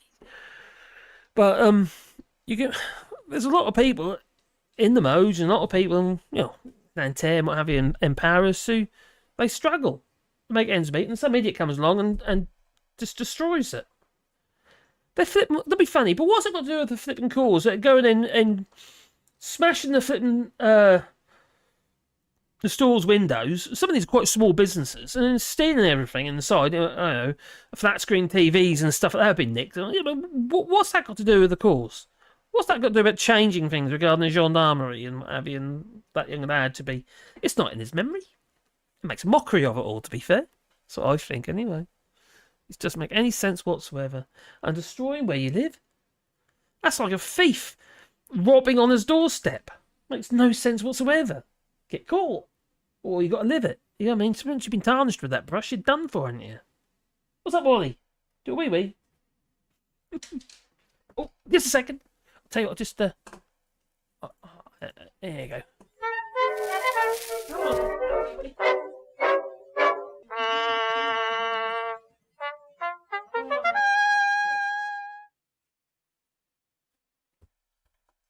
That'll be 2 seconds and they'll be back again. That'll be well. Oh, not my mic. So anyway, it just frustrates me. I just understand that. You know, I think it's horrible what happened. Obviously, it's terrible. It is terrible, but you can't go on like that. Anyway, I'm a bit worried. I think all these psychedelic drugs and stuff. I kind of feel a little bit. I feel like maybe we should make a donation to maybe Richie Sunak because he's struggling at the moment. Apparently, these last few weeks have been very difficult for him. I need something like that. Anyway, violins and stuff. Richie Sunak. Do you feel sorry for him? Because I don't think you do. Because nor do I. He's finding it very difficult. He is. What a joke! Oh, what a Mickey take!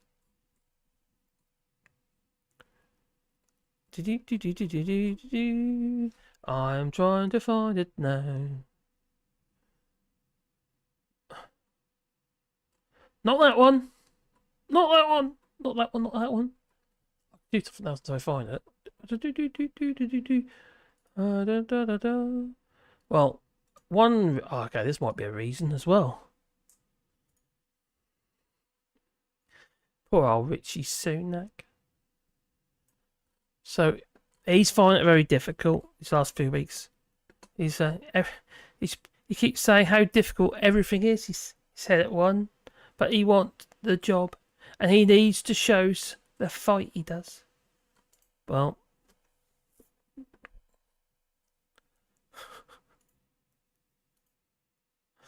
oh, we don't want that. Go away. Oh, why did? Oh, you know what? I've got a paywall come up because I've been on the site too long.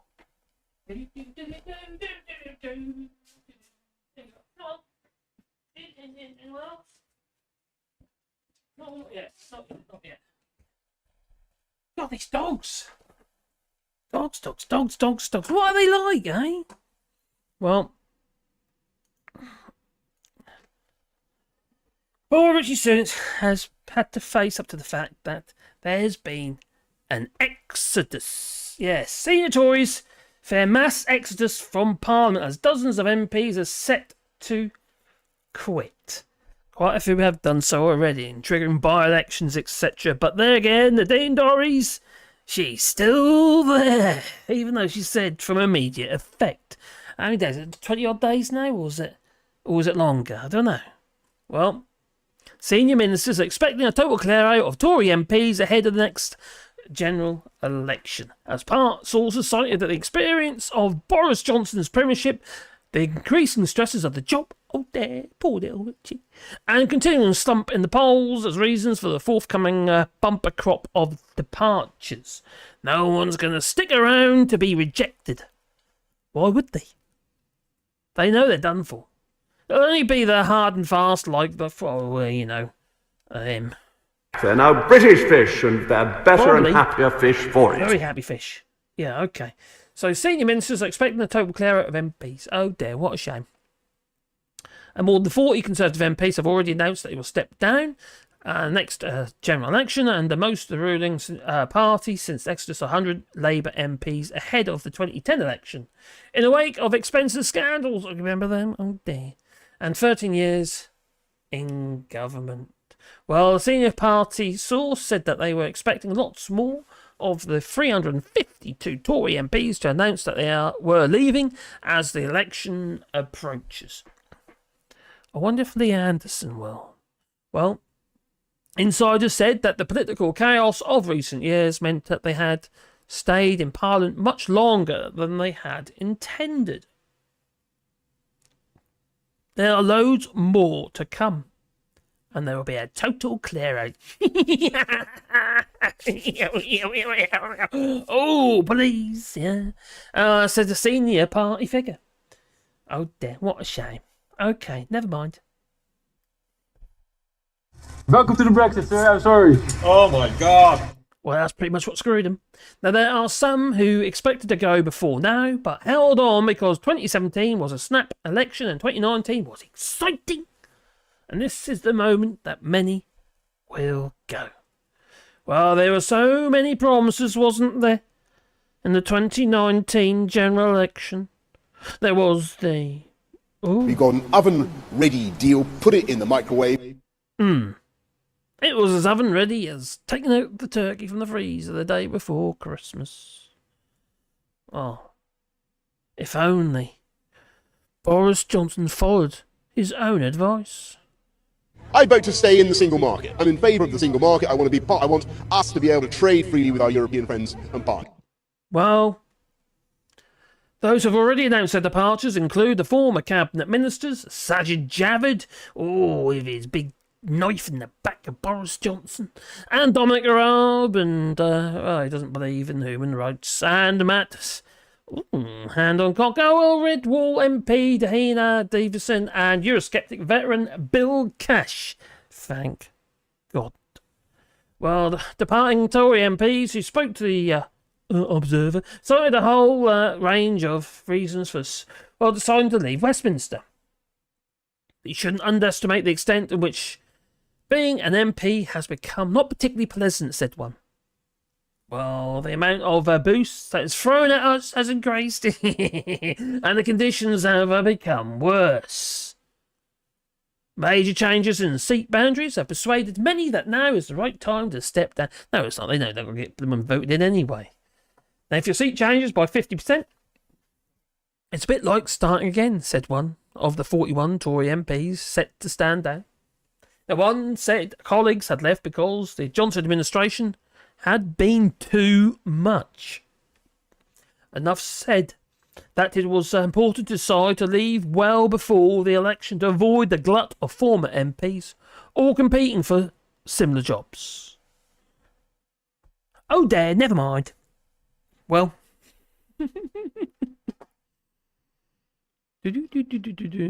Mellow, I didn't see you there. Hello there. Evil Richie Sunak, terrible live, oh bad. I'll give him psychedelic mushrooms. Oh, please, shrooms. Yes, let him wander alone in the bushes. Maybe the Strawberry River? Or was it Cranberry River?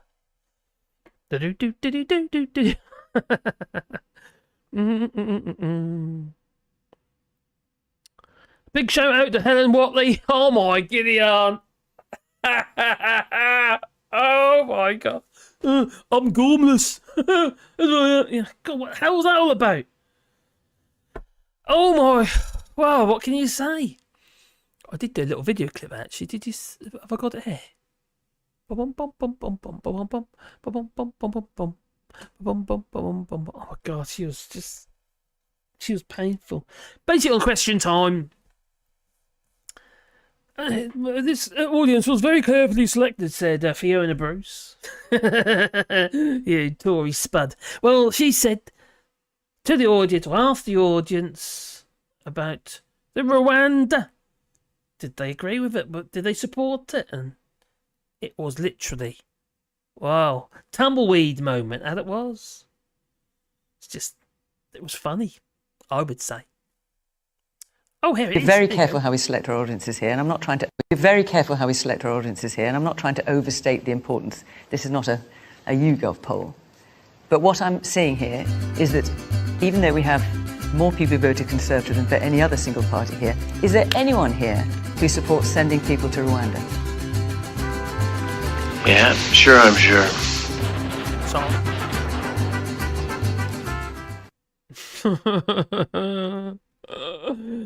I had the feeling that Fiona Bruce at the time, she said, come on, please somebody put the hand up. It's just like she's asking it again and again and again. It's just like, oh my God, it's like you're desperate. Ooh, that woman. Nadine is like a bad smell. You don't know where it came from and you can't get rid of it. It's a real bummer. It's like a turd that don't flush. Alexander Boris to Pfeffel Johnson. I don't know what that one is. What's that one? I am a woman and I don't have balls. Thanks for that, Alex. That's what that one was. I just saw ball on there. On my what's it? I couldn't work out what it meant. I know now. I forgot about that one. Oh, she don't have balls. But I have balls, she goes. Strange person.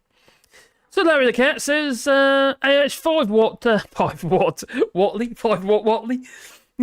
So dense that the lights bend around her. Yeah, I saw that one on Twitter as well. It's maybe you put it there. Just let the Pandora in. Oh my Gideon.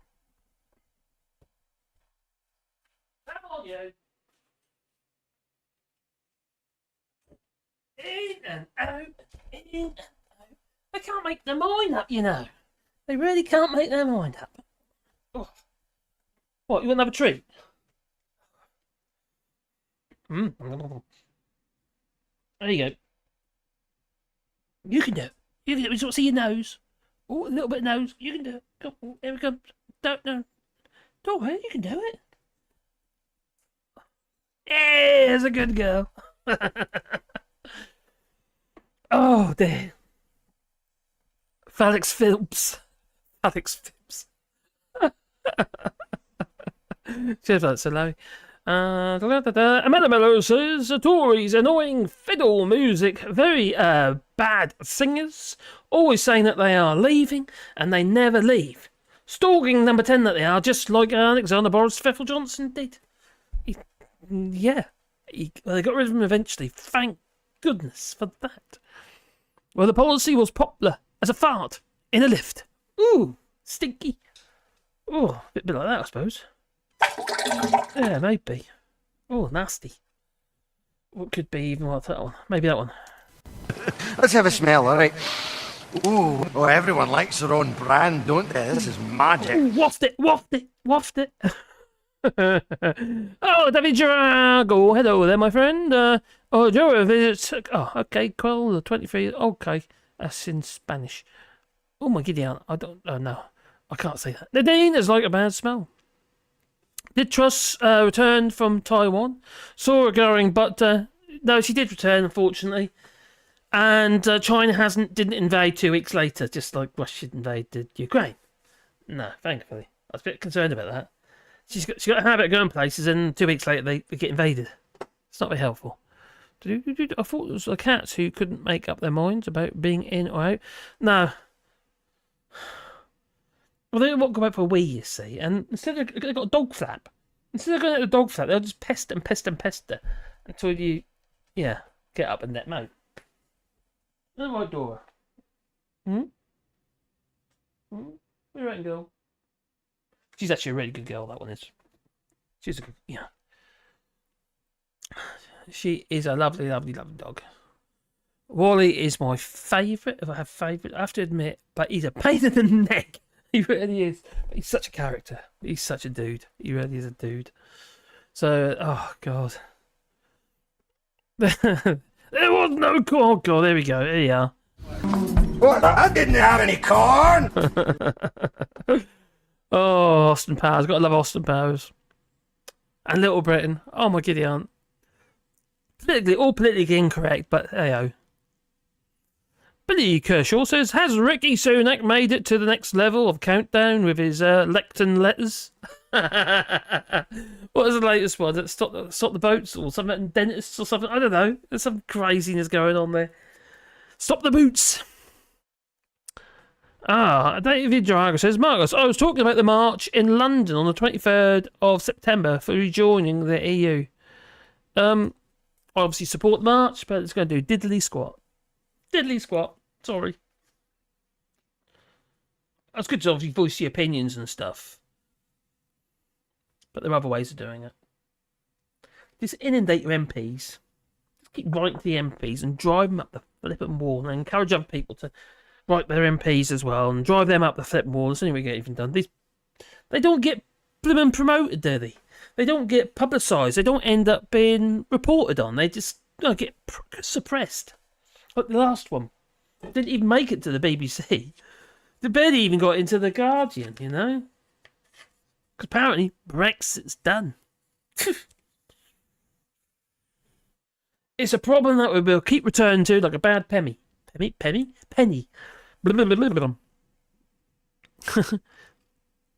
Oh, I ain't no corn. Oh. Right, my flight leaves from London on the 23rd of September, heading home. Oh, Gingers. Oh, you got your flight sorted out. Oh, I see your point now, Gingers. So you're going to miss the march. Bum, bum, bum, bum, bum.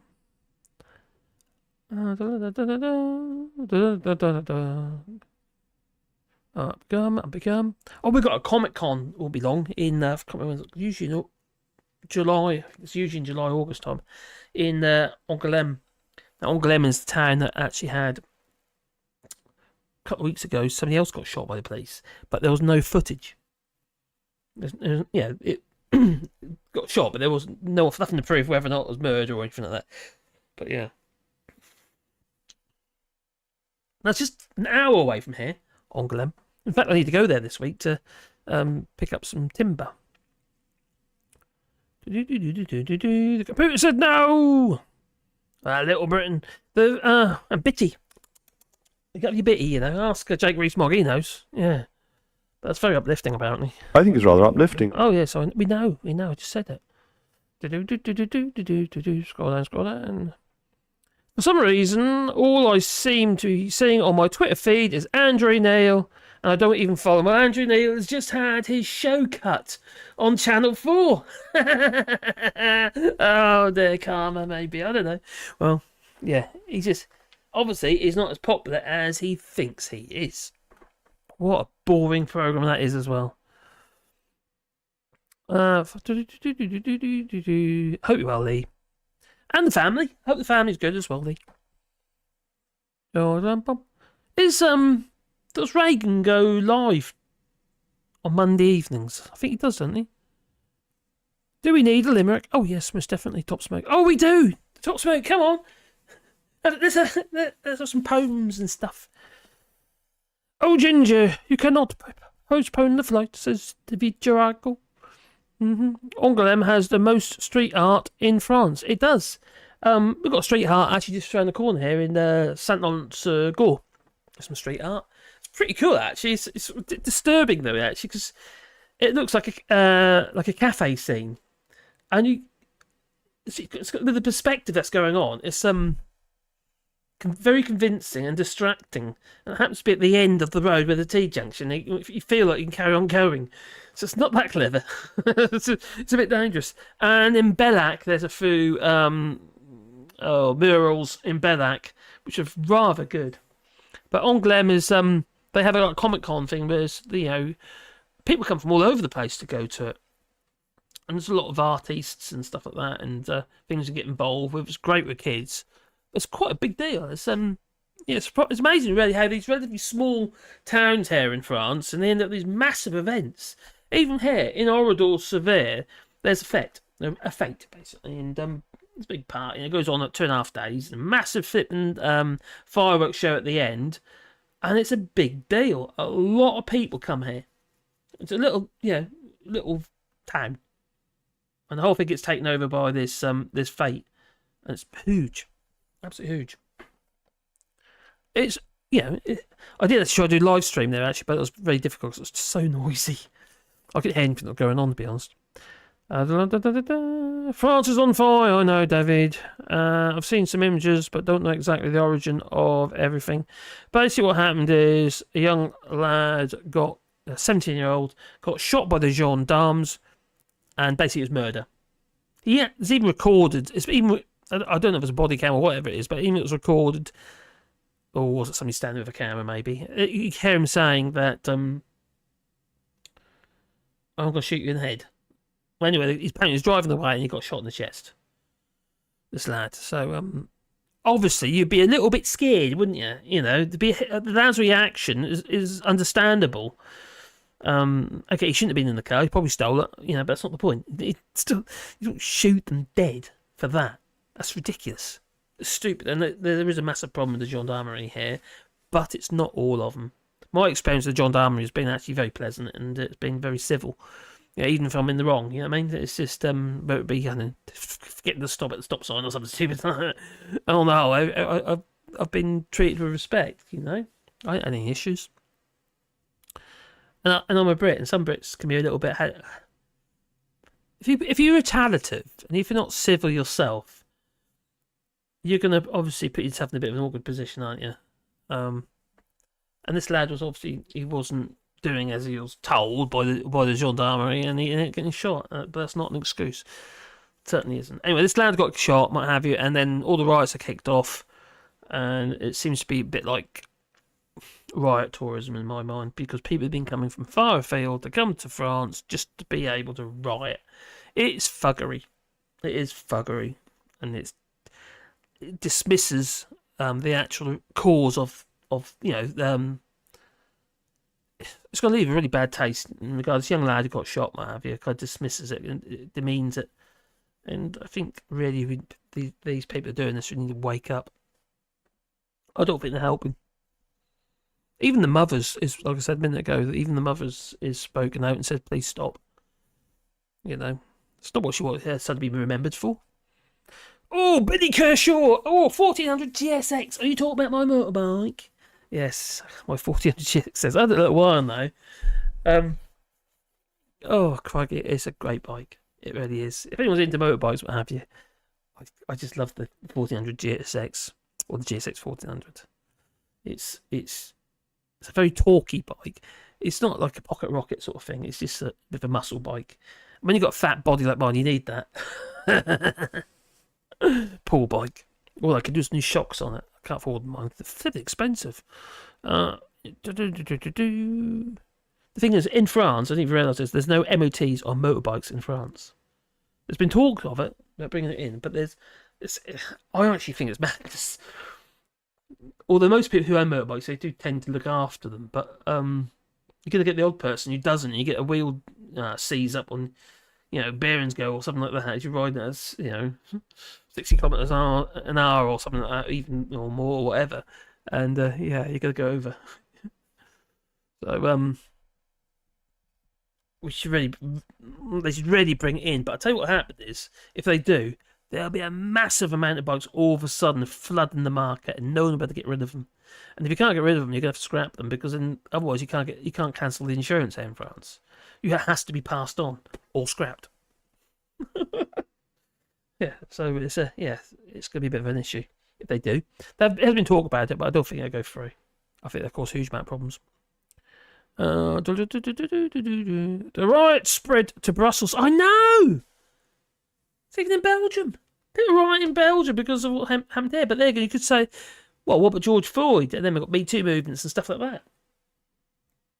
Yeah, we've got our problems in the UK regarding the police. What about the crikey, those evil buggers who spreading those pictures of that dead girl? Who in their right mind do that? And sharing these pictures of this dead girl, the police. And then we have that police officer who's sexually abusing people, women, keeping prisoners and stuff. It's just nuts. The government is very happy to have this floating about at the moment. You know, what's going on in France. Because all you hear in the news was going on in France. Maybe there's problems in the UK that are homegrown problems. And maybe it'd be good ideas to talk about them. No, don't talk about them. Let's talk about France, because then there's a great scapegoat. Or, a dead cat that hasn't been thrown in. It's just been placed there for them. Mellow says, Allshorts, when I was in France, the police came after me and my mates with guns. And it was very, very scary. Yeah. Reason why, cause we were both black people. Now, there is actually something quite interesting here. That in France, it's illegal for the government or institutions in France to record racial data,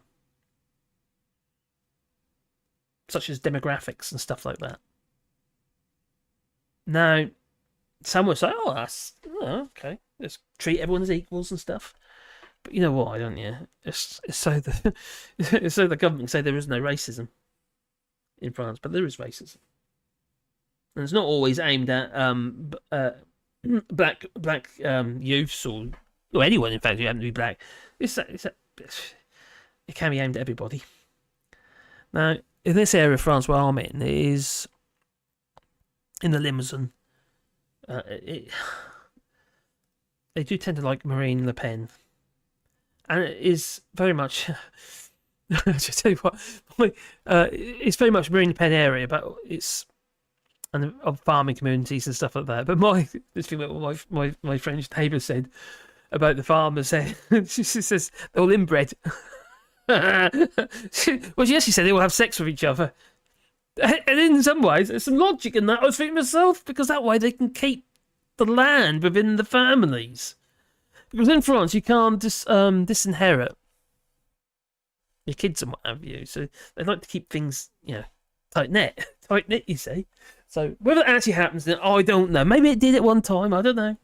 But anyway, that was weird. It was telling us. I thought that was quite funny. But it's with, like, for instance, our farm. He's very much marine, very much very much supports Marine Le Pen. But there's a lot of that here, and that is a bit of an issue. And it's racism again, isn't it? It's trying to push out other races' creeds, like what's going on in Italy at the moment regarding Giorgia Meloni, the current president in Italy.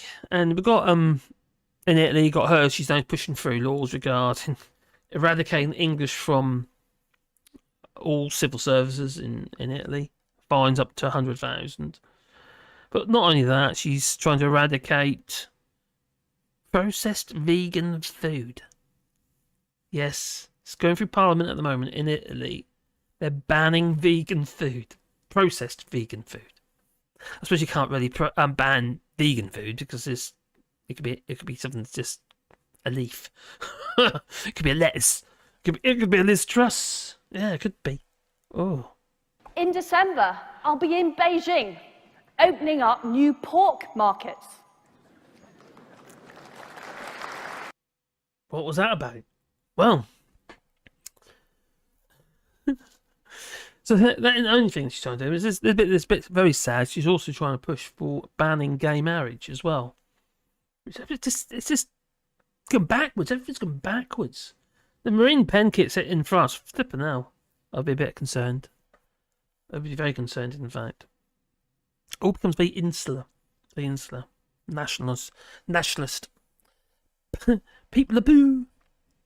What gets me is that people that are anti-immigrant when they emigrate to another country and support the racist parties and figures. I know, Suzanne. I've met them here, plenty of them here, to be fair. Guy I called Ian, I quite liked him at the time until I realised he's a Brexiter. And I thought, oh, Christ, I'll keep away from you, you numpty. And so many people. There's loads. Guy who bought my camper off. Oh my God, I'd suffer him for like 2.5 hours driving him back. After he dropped it off for us. Going on about sovereignty. And the Queen. And he was from Austria originally. Just nuts. Berkeley Kershaw, blackbirds for less than 1,200 in Angleterre. Oh, Kool-Aid said still bikeless.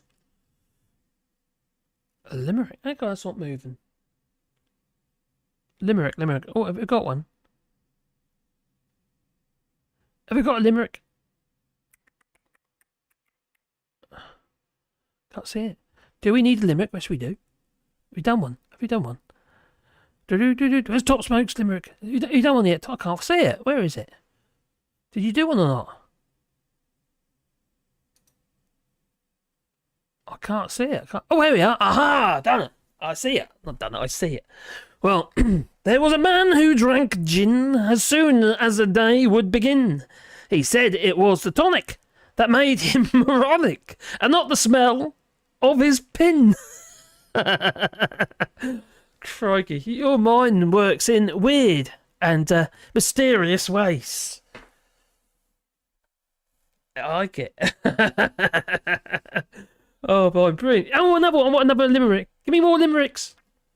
Bigger. £3.20. A brewery pub up north. Oh, that's a cheap pint. Who was it? That was Tim Martin. He was saying that there's a possibility. Well, yes, some places already charge him £8 for a pint, and he says like it could potentially go up to £10 a pint. It's not how much it is in the Wetherspoons, obviously. Yeah, their pints. I don't know how much I remember, but they're not 10. They're not £8 or £10. The vicar, you mean? Your name is a lie. Oh. 4.5% pint. Well, that's 6%. That's just a Abbey blog. To be fair, most of the beer here is over. Most beer is over. Well, it's around 6%. Yeah, most of it was around 6%. You do get the cheaper. Yeah, they're not cheaper than the cheaper beers. The lighter beers around 4.5%, 5%. But most around 6.5%. Abbey would be around 6.5%. Abbey. Dim Farthing. Oh, beer is too cheap here, says Joe. I wouldn't say it's cheap in France. It's cheap if you buy it from the supermarket. I think it's cheap enough. But in the and everything's sold in 250 mils, so it's not like a pint. Yeah, 568 millilitres. Well, that's a pint. That is a pint. How much is a pint in normal measures? Yeah, it's 568 millilitres. Cheers, Lefty Boater. But Tim claimed that booze would be cheap after Brexit. I know. And so did somebody else. Who was it, El? Who else was it, though? Was it something that Jacob Rees-Mogg said? I think so. He said everything's going to be cheaper, didn't he? Oh, I got it here somewhere. If I can find it. The day we left, he said, that shoes and food and everything would be cheaper. The day after we left the European Union. How'd that pan out? Well, it didn't very well, did it? No. So, quite a jar. Oh, food's expensive as well, you know. And from farm to fork, or we could all starve.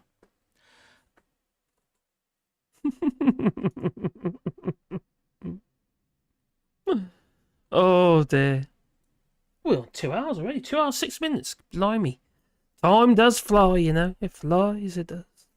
Well, Richie Sunak is in a bit of a bad way. He's having a bit... Jerry Goff, I hope you're well. Suffering with a little bit of depression.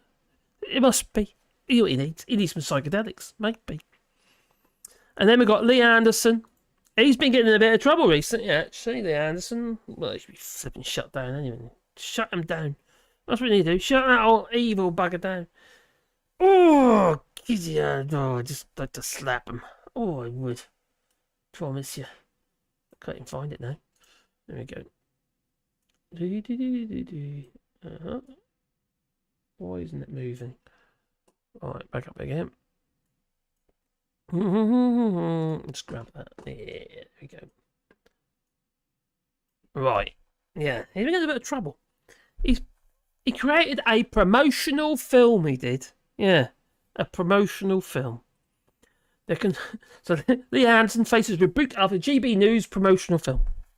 Oh, CBBS. The Tory party's deputy chair used the parliamentary rooftop setting to publicise the TV show. What the hell is he thinking? He didn't even get permission.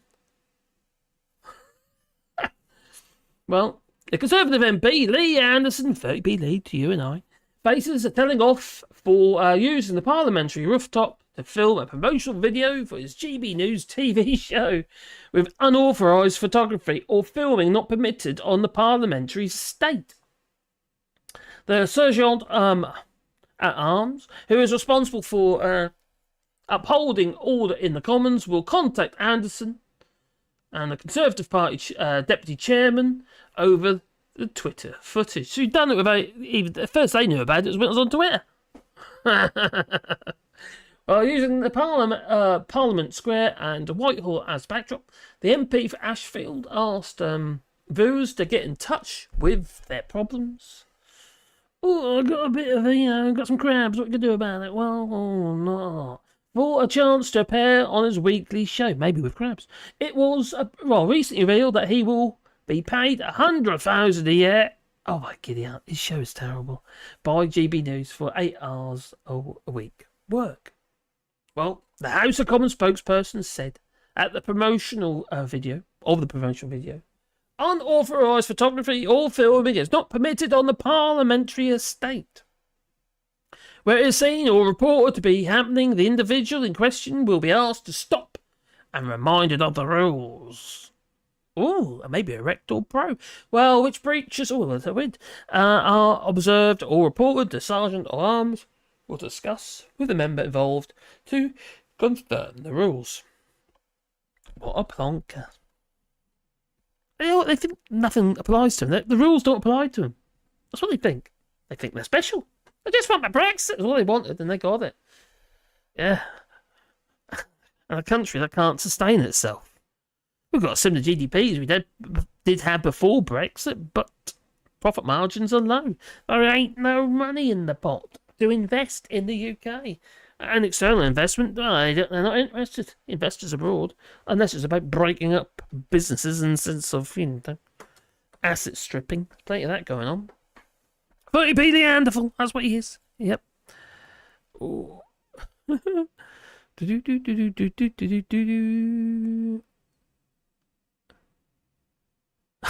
God, there we go again.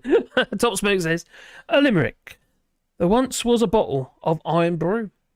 The cost, the same as a trip to Peru.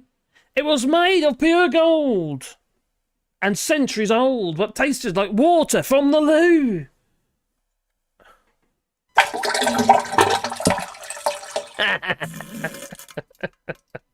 Sorry.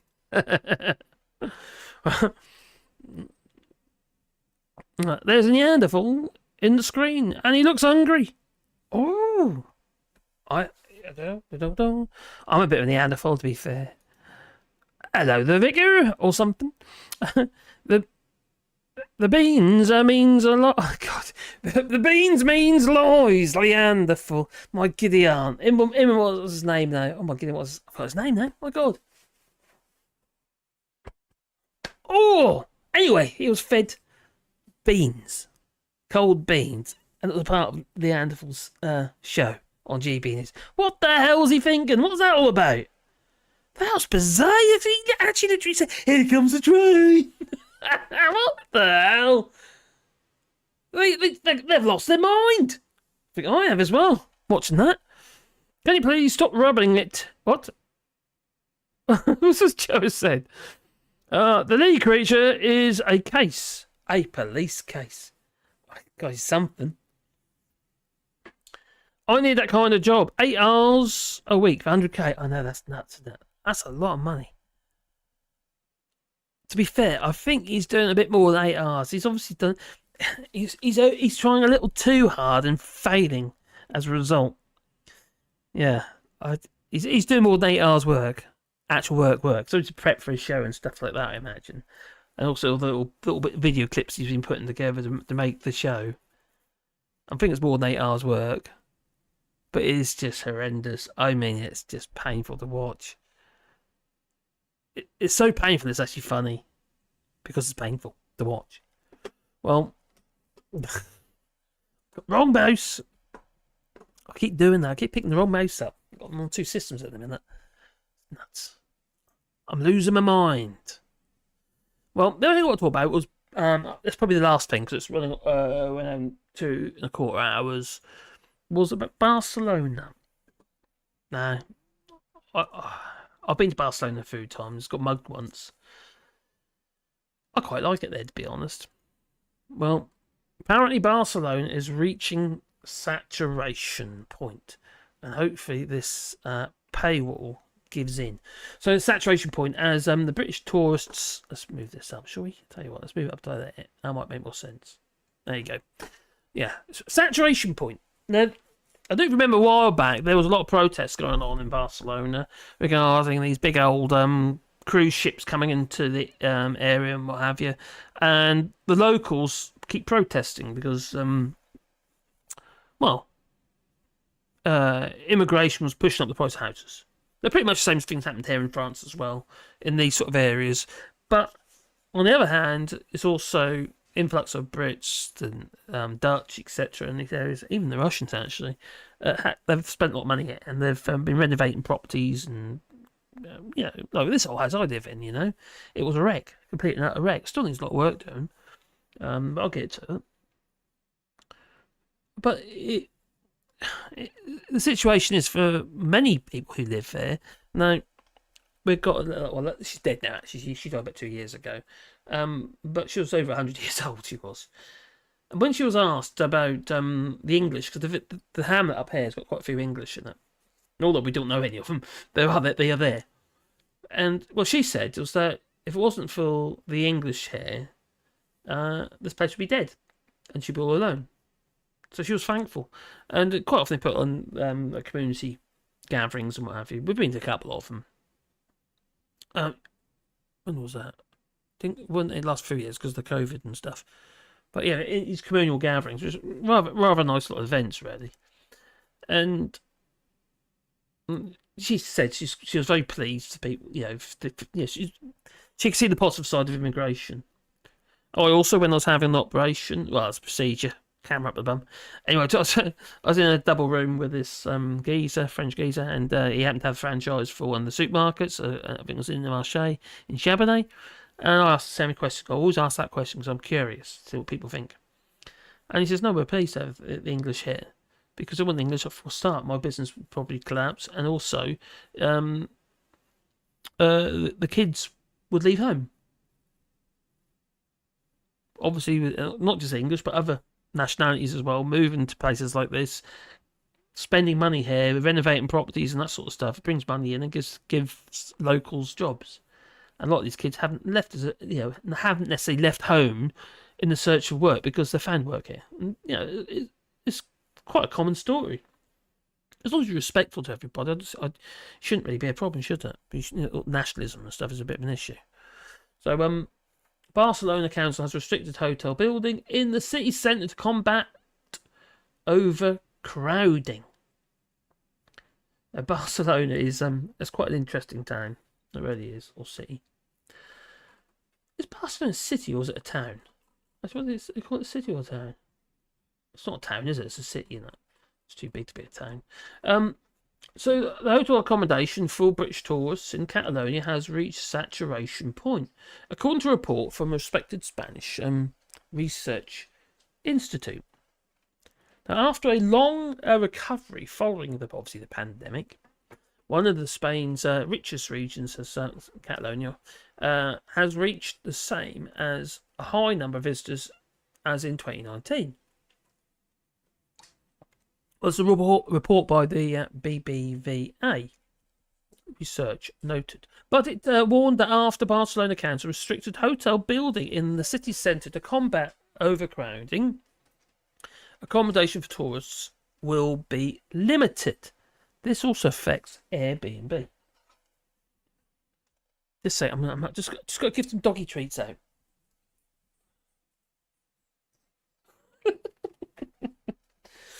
There you go, Wally. I knew my fella. Go on, little devil. Well, now taking into account that tourism is undergoing favourable evolution. Now, one of the biggest challenges for the region is in 2024, and we'll be facing limitations on tourist capacity. This is what the report said. Also, it's obviously going to cut amount of money coming into the, look at for accommodation is. You might get people just flirting through, flying through. But so, in contrast, Madrid has undergone a tourist boom after a major expansion by the series of hotel chains that want to attract high-spending visitors from Britain and other countries. And the French, the American, and British tourists were the three biggest groups by nationality who visited Barcelona, according to figures for the first 3 months of this year from the Observatory of Tourism to Barcelona. Well, in 2019, a record 18 million Britons came on holiday to Spain, making it the favourite destination for UK tourists. But diplomatic sources have told that this summer more UK holidaymakers are expected to arrive. And they say it's reaching its limit. They're saturated, they're saying. He said it's unlikely that the regional authorities had made new investments to increase the number of hotels or tourism accommodations since the pandemic. They ain't got the people either. Everyone seems to be struggling with people. What's happened to all the people? I don't know where they're all gone. Did everyone die? Because in the pandemic, I don't think so. Where did everybody go? Why have we got such a shortage of people now? Is it because everybody wants to go on holiday into these places post-pandemic because they weren't allowed to before? Possibly. But it isn't just that. It's other industries as well. Everyone's suffering to find people, but where have they all gone? Has there been a mass cull or something? Well, I suppose it kind of was in some ways. Now, where are we? Now, none of these,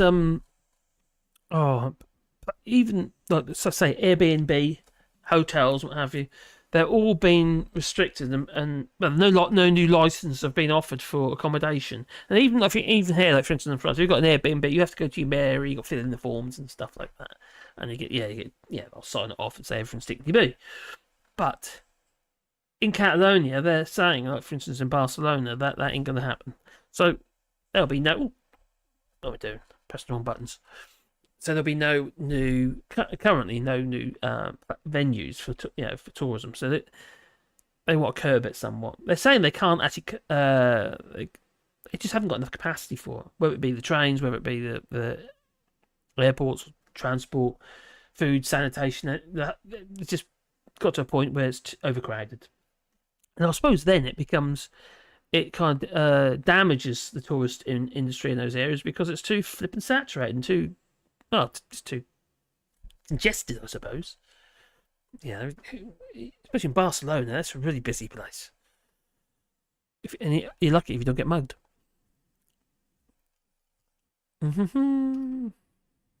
Oh my word, says Jeremy Goff. What? Jerry in Phoenix Nights having the camera up. I must put it in. Oh, okay. I don't know. Okay. Kool-Aid says, waiting for the next round of Airbnb clampdowns, I estimate 7,000 properties to make available to the housing crisis. Is this in the UK? They're talking about doing this to actually empty properties. So I know Labour's talking about doing that, aren't they? BBVA is a bank. Is it? Chief economist. Yeah, sorry. Yeah, he's. Thanks for that. Oh, we live in London, don't you? But I'm not in Catalonia, so how do I know? High spending visitors from Britain and other countries. So why would they do research on this? Oh, so it's banks' research on the situation. So I reckon limitations on tourists' capacity. Blimey. Cheap hotels are being shut as well. Is this in Catalonia that the hotels are being closed down?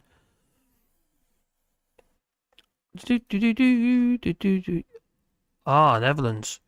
20 million visitors here every year. Crikey. That's a lot of people. She's saying in Allshorts, Marcus. What, Lee Corn? What? The vicar. There's a simple way of finding his address. What did the vicar say?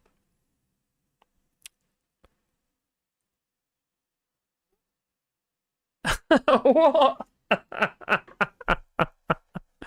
Oh. Cheers for that, the vicar. Oh, yes, sod. Well, he says that I cleverly geolocated your exact location, Marcus, by watching I'm not hiding where I am, by the way.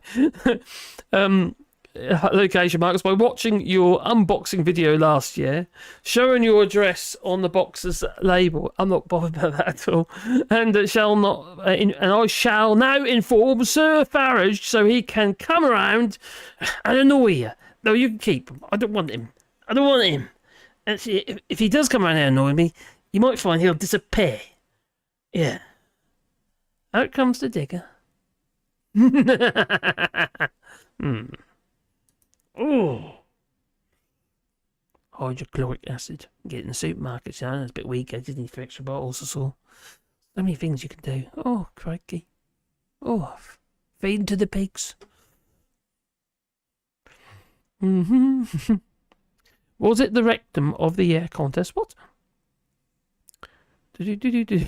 Okay. These events will happen more and more as EU tourist venues want to captivate other more peaceful and good-paying tourist markets, and it's happening here as we speak.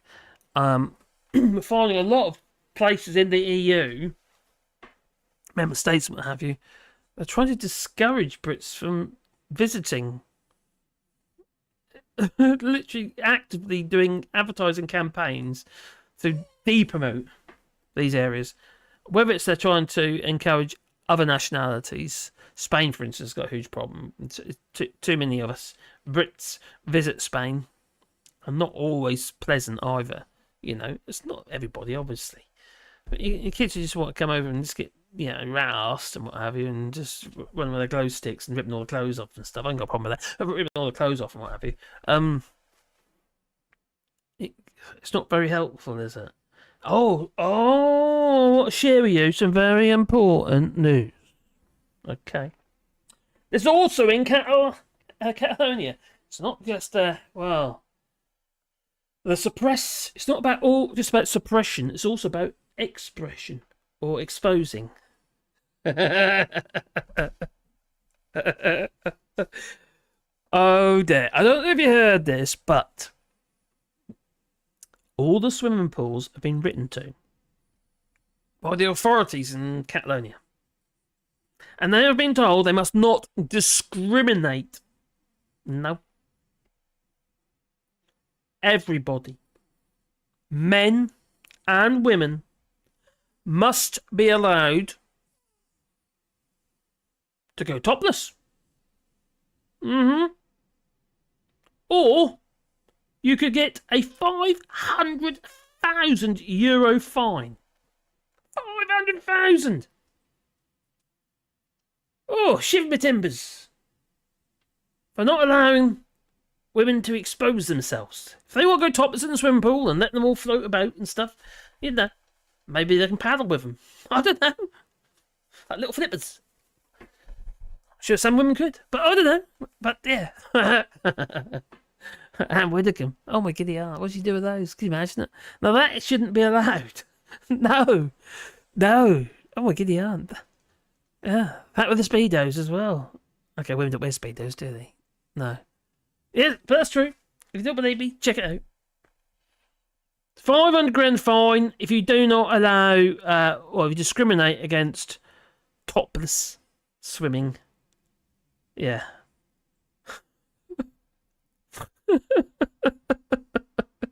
Nuts. The world's gone mad. Oh dear. Topless beaches are no biggie here, says Joey. The only other thing. There he comes, says, oh, don't sexualise Anne Widdecombe. Oh, why not? Oh, what a lovely pair. Oh, we get out and drag off the floor. What's up, Waddy? What are we with again? Oh, he asked, are you trying to tell me something? What are you trying to tell me? Oh, Pandora, there you go. Oh, straight in the gob. Well, crikey. There's no sexualised now. Oh my goodness, I've done that before, haven't I? Oh, who was I sexualised last time? Teresa Kofi. Apparently, I got banned for that, for sexualising Teresa Kofi. I think that's right. Yeah. Oh dear, I'm always getting banned, mate. Jabba the Hutt. Kofi the Hut. Or with the Hut. Oh crikey. Mark's imagine Anne Widdecombe's. Oh my god, yeah. Imagine Anne Widdecombe kissing Priti Patel. Don't you mean, excuse me, David, you've got to use a proper title. It's Dame Priti Patel. Okay? Dame. No, getting the airbags out in the swimming pool. And Nicole's got a couple of coconuts. Lovely. Just... I wonder if Graham Hughes would complain about that one. Yeah, they're right old whinge about the Speedos. Jabba the Hutt. I seriously have no problems with topless and nudist beaches. People need to grow up. No, I haven't either. I'm no prude. I'll tell you that for nothing. And yes, that's what people ought to do anyway, as far as I'm concerned. If I have a problem with it, I think I'm the one with the problem. I say about breastfeeding as well, because I think it's ridiculous. You know, my daughter always breastfeeds, and a friend of hers tried to cover her up the other day. You know, while she's trying to breastfeed. So you don't, ooh, yeah, that's just an insult. I said, well, you got a problem with it. You've got the problem. It's silly. It's normal, isn't it? The nudist beach here has turned into oh no, really? Into a dogging location. Oh, God. There used to be a lay-by, a tree-covered lay-by there between Wroxham and Norwich.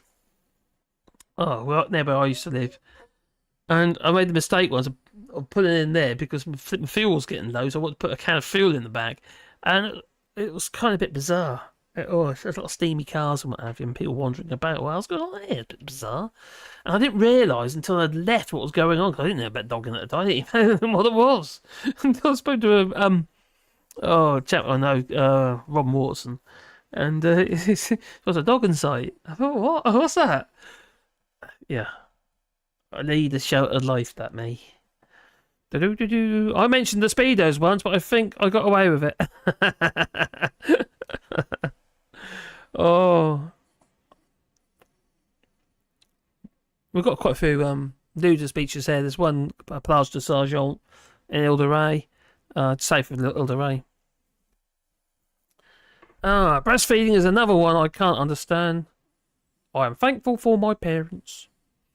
Just saw the Orkney Council to look at proposals to become a territory of Norway. Really? Maybe Scottish independence route has become part of the part of Norway bit by bit. Interesting. They build boats on Orkney Islands.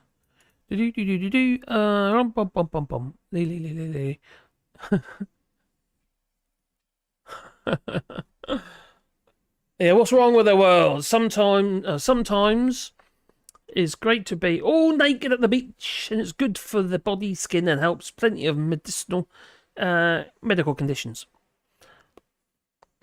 Sometimes I do gardening. I can't, there's no one here. I'm a bit worried when the police helicopter comes over occasionally.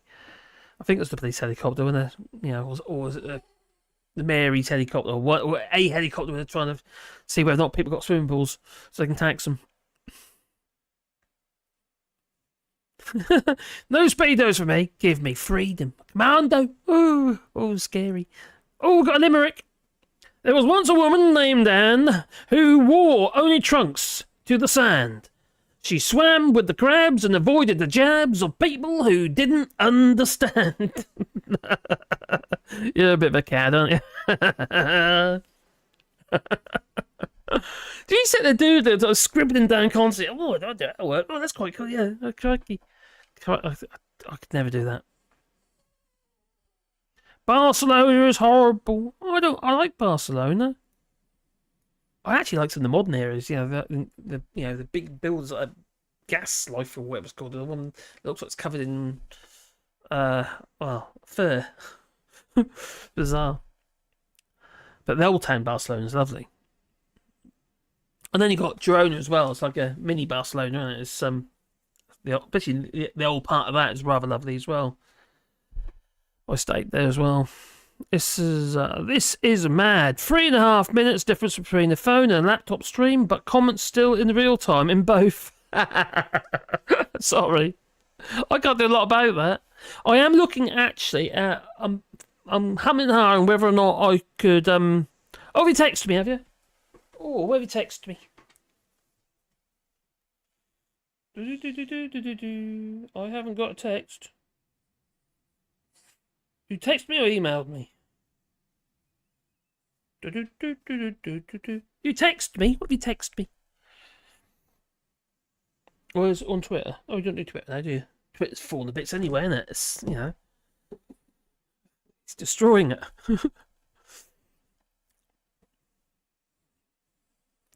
Text. Oh, okay.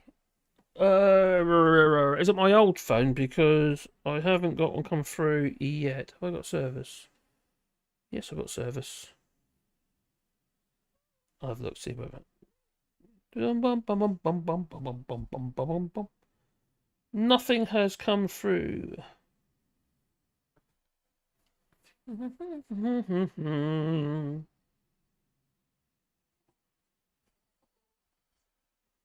put it over there. Should have got it. No, nothing's come through. Oh, I might have done.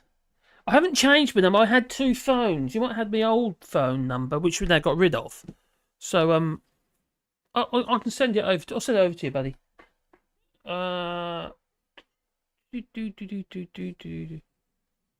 that's the wrong one. It ends in 82. That's the one we got rid of. I do apologise. I'll send it over to you, my friend. I can quickly do it now, actually.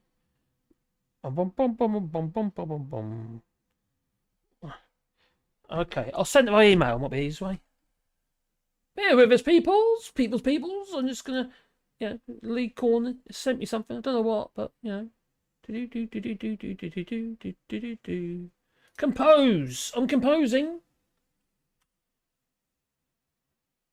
Bum bum bum bum bum bum.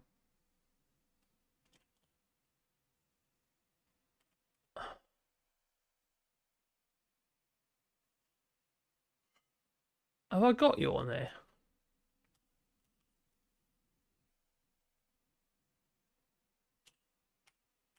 Oh, I know, it'd be as well Facebook at Ghana. Now, Lee Corn's been here. He travelled all the way to France, especially for me, he did. Well, actually, no, he's got family here. I'm up there.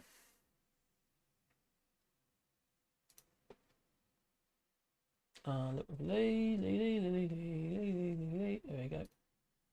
Alright, I'm sending it via Messenger. Oh, my giddy up, something's bit my foot. My ankle. Right. Secretly. Right. Bear with us. I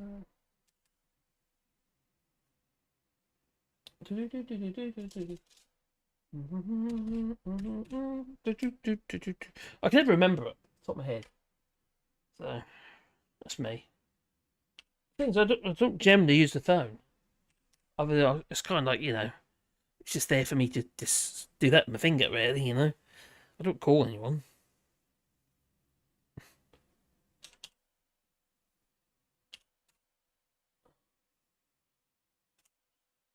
That should be right. There you go, Lee. Bum, bum, bum, bum, bum, bum. Oh, something's bit my foot. Oh, my giddy aunt. Oh, my giddy aunt. Where? Did you sleep well, sis? Oh, Duke. What's Duke sleep? Well, there goes my energy levels. Oh, what happened to your energy levels? Oh, Discord. I could have done Discord. Sorry. I don't go on Discord that much.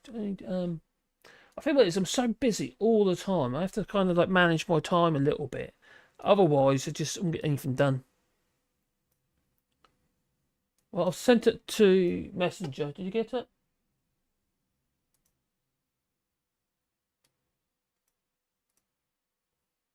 It doesn't say you've seen it yet. Oh dear.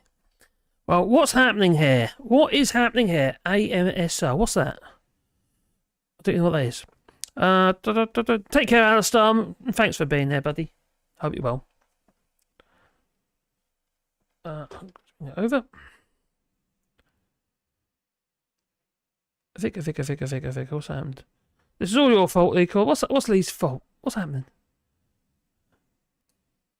Bye, Alistair. Take care. Night all. Early start tomorrow morning. You're having a great night. Night, body crew. members. Do appreciate you, I do. Mine finished at 69. What? I'm finished. I don't understand what that means. Oh, 69 is endless. Always going round and round. Oh, I suppose it is. You talking the Kama Sutra, maybe? Oh, maybe. You just talk amongst yourselves. Seen any good movies lately? Oh, I don't know. Have I seen any good movies? You text the nasty bank 3 Nige. Oh, Lee's got it. That's good.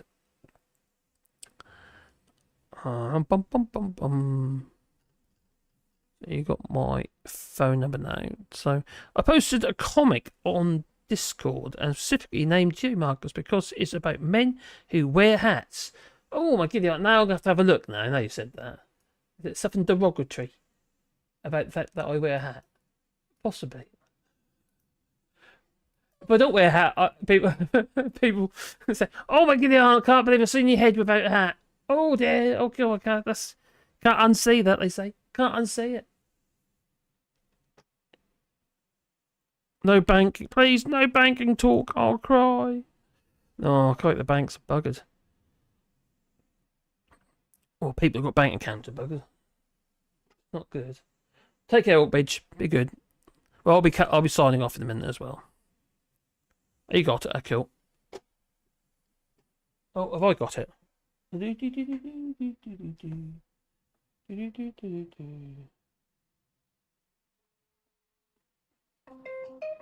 Why am I calling myself? That's a press the wrong button. Oh dear.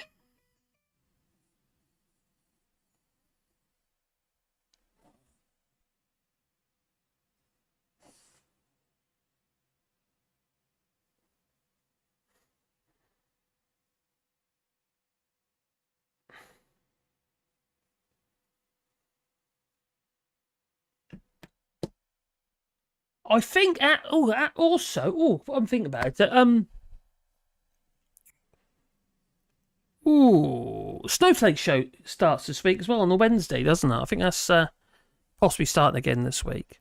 I tell you what, it's quite hard sometimes in these videos. You got to keep, because you had a bit of a break, didn't you? Because it was getting on, on top of Lee Cord and what have you, and Reagan and Lee. You're doing videos every day, but it's quite hard. It's quite hard, and it's kind of, mentally it's quite tiring and what have you. But But in Reagan, Reagan Elite, he's not here tonight, but he has his channel, doesn't he? And he, does his videos, what have you. And sometimes it's quite tough, for instance, if you don't, not get many views, or you wonder why you're doing it, or stuff like that, and it's quite nice sometimes.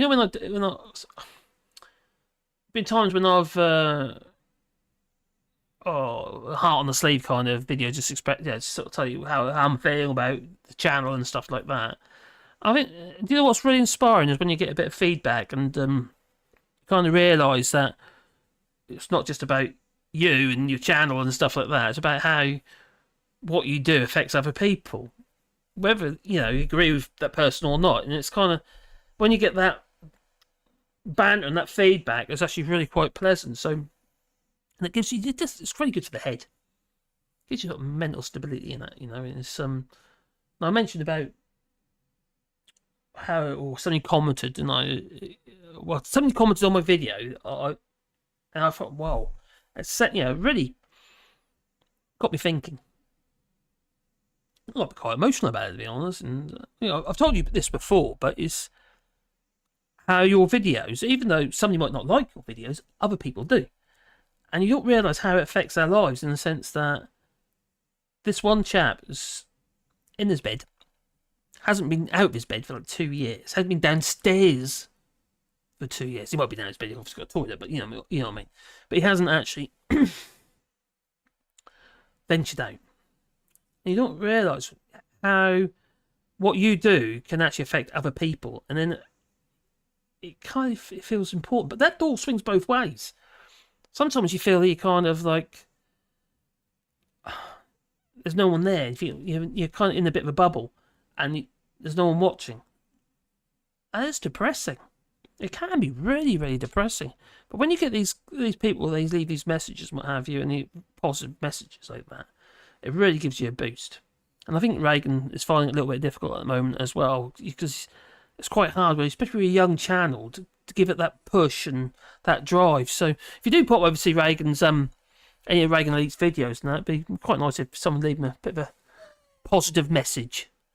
I think he deserves it. It's not easy when starting out. It really isn't. It's hard graft, and it's can be really demoralising, especially with young channels. It's quite difficult. So if you do pop over there,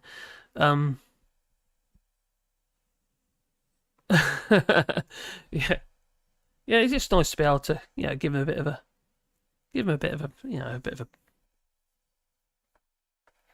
boost him, but give him a bit of a boost. He's a nice lad. I think he deserves it. Anyway, there's enough of that. So I could talk about it for too long, to be honest, in the sense that I know how I've felt in the past. Kind of, I don't want to make everyone sort of like depressed. They get quite depressing sometimes. And it's the other thing about YouTube, you see, is that I don't actually talk to many people. I talk to you. I do. I talk to you a lot more than I talk to actual people that I can see, as in they're in my vicinity. I probably talk to you more than I actually talk to my missus. Actually, that might be a bit of an exaggeration. I talk to my missus a lot because I have to repeat myself a lot. Can't hit me. So, I mean, conversational-wise, probably, but... cheers, Jeremy Goff. That's very kind of you. But it's kind of tough. Like people like Reagan and what have you. He does do some interesting videos and that. And also, I don't know if you noticed though, when he first started out, his videos a little bit definitely not disjointed, but he's come out of himself a lot. You know what I mean? I think it's been good for him in many ways.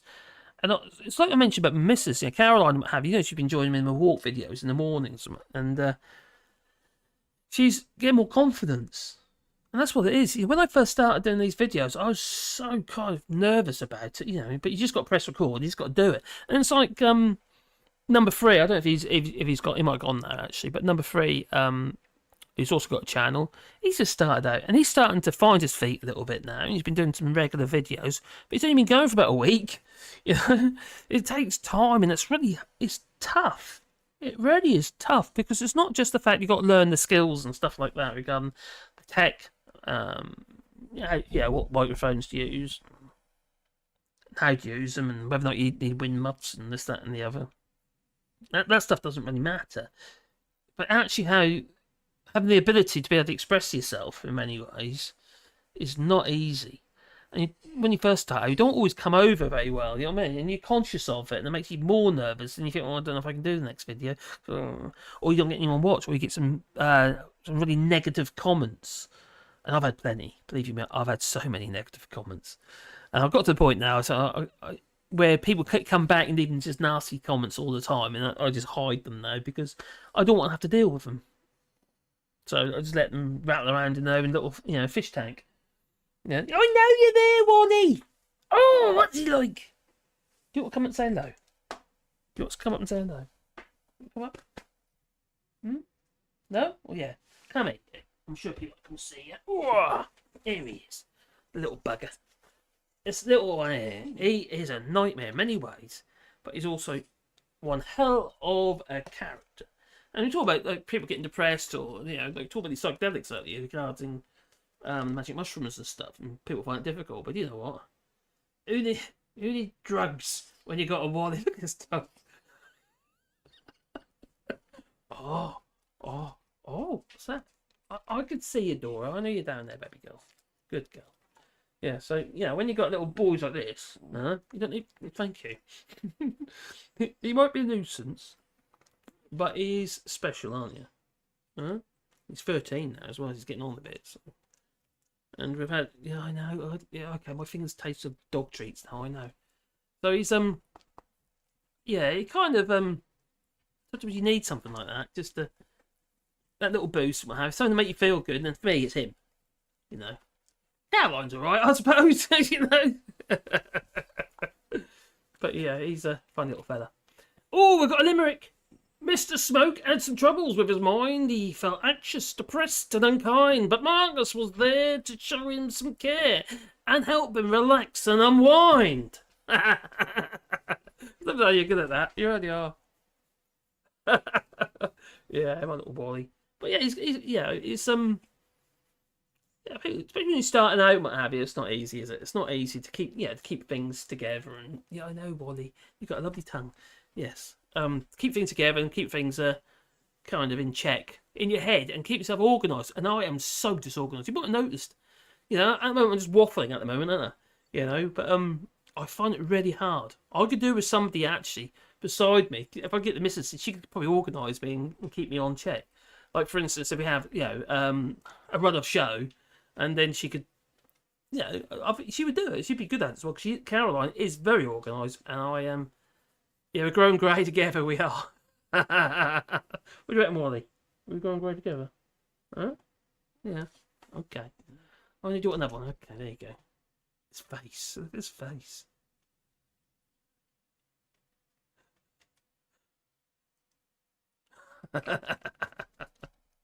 Oh, no, I saw you down there, Dora. Can't get you in big ones. You have a little one. Yeah. A chunky butt. So, yeah. Oh, dear. All dogs are equal, says the vicar. That they are. Well, we do try and treat them all equal. They're all very different as well, though, in many ways. Now, where you go, Wally?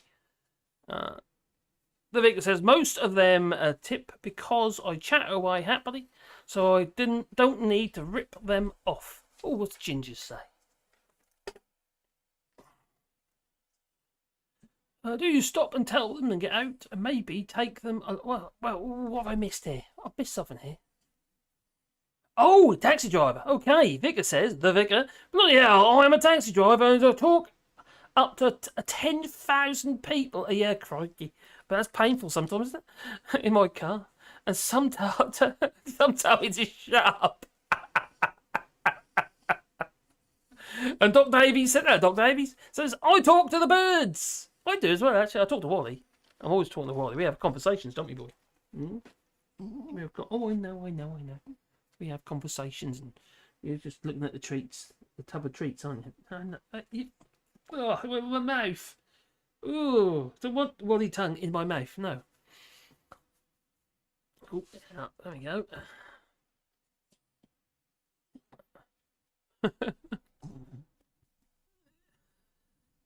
It's getting close to the treats now. Anyway, I think I better go, actually. Do you want to see Mummy? you think we should be going to bed? It's 24 past midnight. Just sit on my keyboard now. Let over here, Wally. Yeah, that's the microphone. Right, when we first got Wally, he used to sing. Hey, Wally. Whenever he played music and that, he would sing along. No, I don't want you on the keyboard. No. Oh, come on, you little bugger. Oh. Anyway, what do you reckon? What do you reckon, my fella? You going to say ta-ta? Oh, God, no. I've got hair in my mouth now. You say ta-ta? Wally's camera shy. I don't think he even is aware of the camera. Yeah, no, you two, take care, everybody. And I think it's time. Yeah, Wally's tongue must taste of treats. It just tastes of like wet tongue. And hair. Yeah. But he's a funny fella. So night, everybody. And I hope you all have a good week and what have you. And hope not too much madness. Oh my God, you're molten like crazy. I'm literally covered in hair now. Oh dear. That wasn't such a good idea, was it? Eh?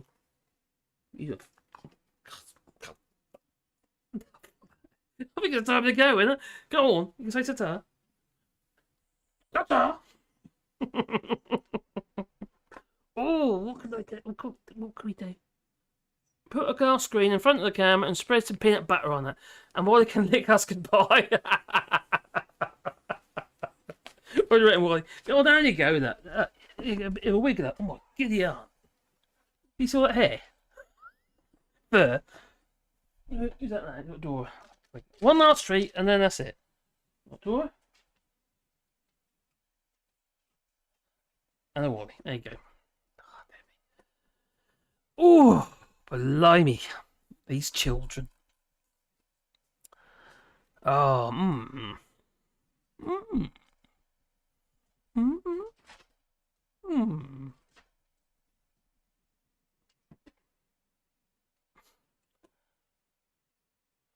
Oh, what's that all about? Oh, they're playing.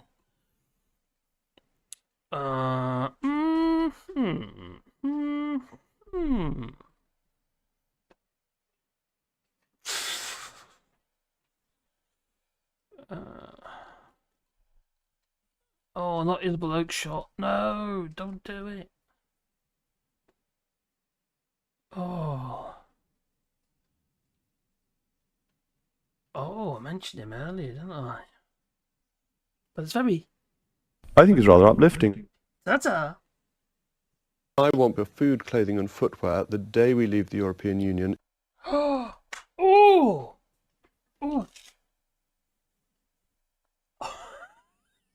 That's...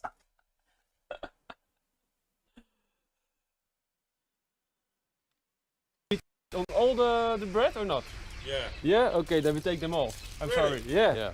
Okay, can I take off the meat and leave me the bread? No, everything will be confiscated. Welcome to the Brexit, sir. I'm sorry. Oh my. Oh, we've got a limerick. Oh, by Top Smoke. I don't really care. Start again. I don't really miss my ex much. She was bossy and mean and suck, but I miss her dog more. He was sweet to the core. He would always cheer me up with his touch. Oh, night everybody. I hope you have a lovely week. Ta-ta.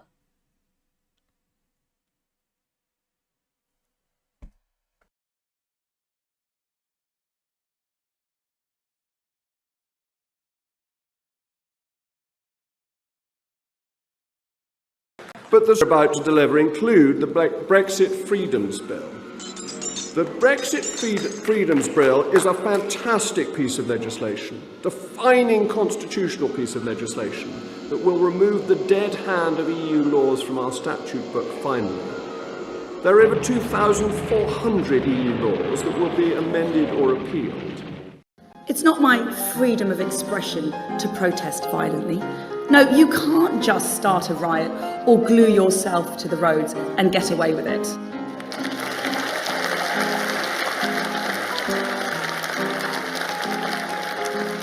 Yes, friends, as Attorney General, I had to go to court to get some of these simple truths established. The judges agreed with me last week in the Court of Appeal in the Colston statue case. And that's why our public order bill will empower our police to stop this nuisance. So whether you're Just Stop Oil or Insulate Britain or Extinction Rebellion, you cross a line when you break the law, and that's why we'll keep putting you behind bars. It's not my... Am I dreaming? No.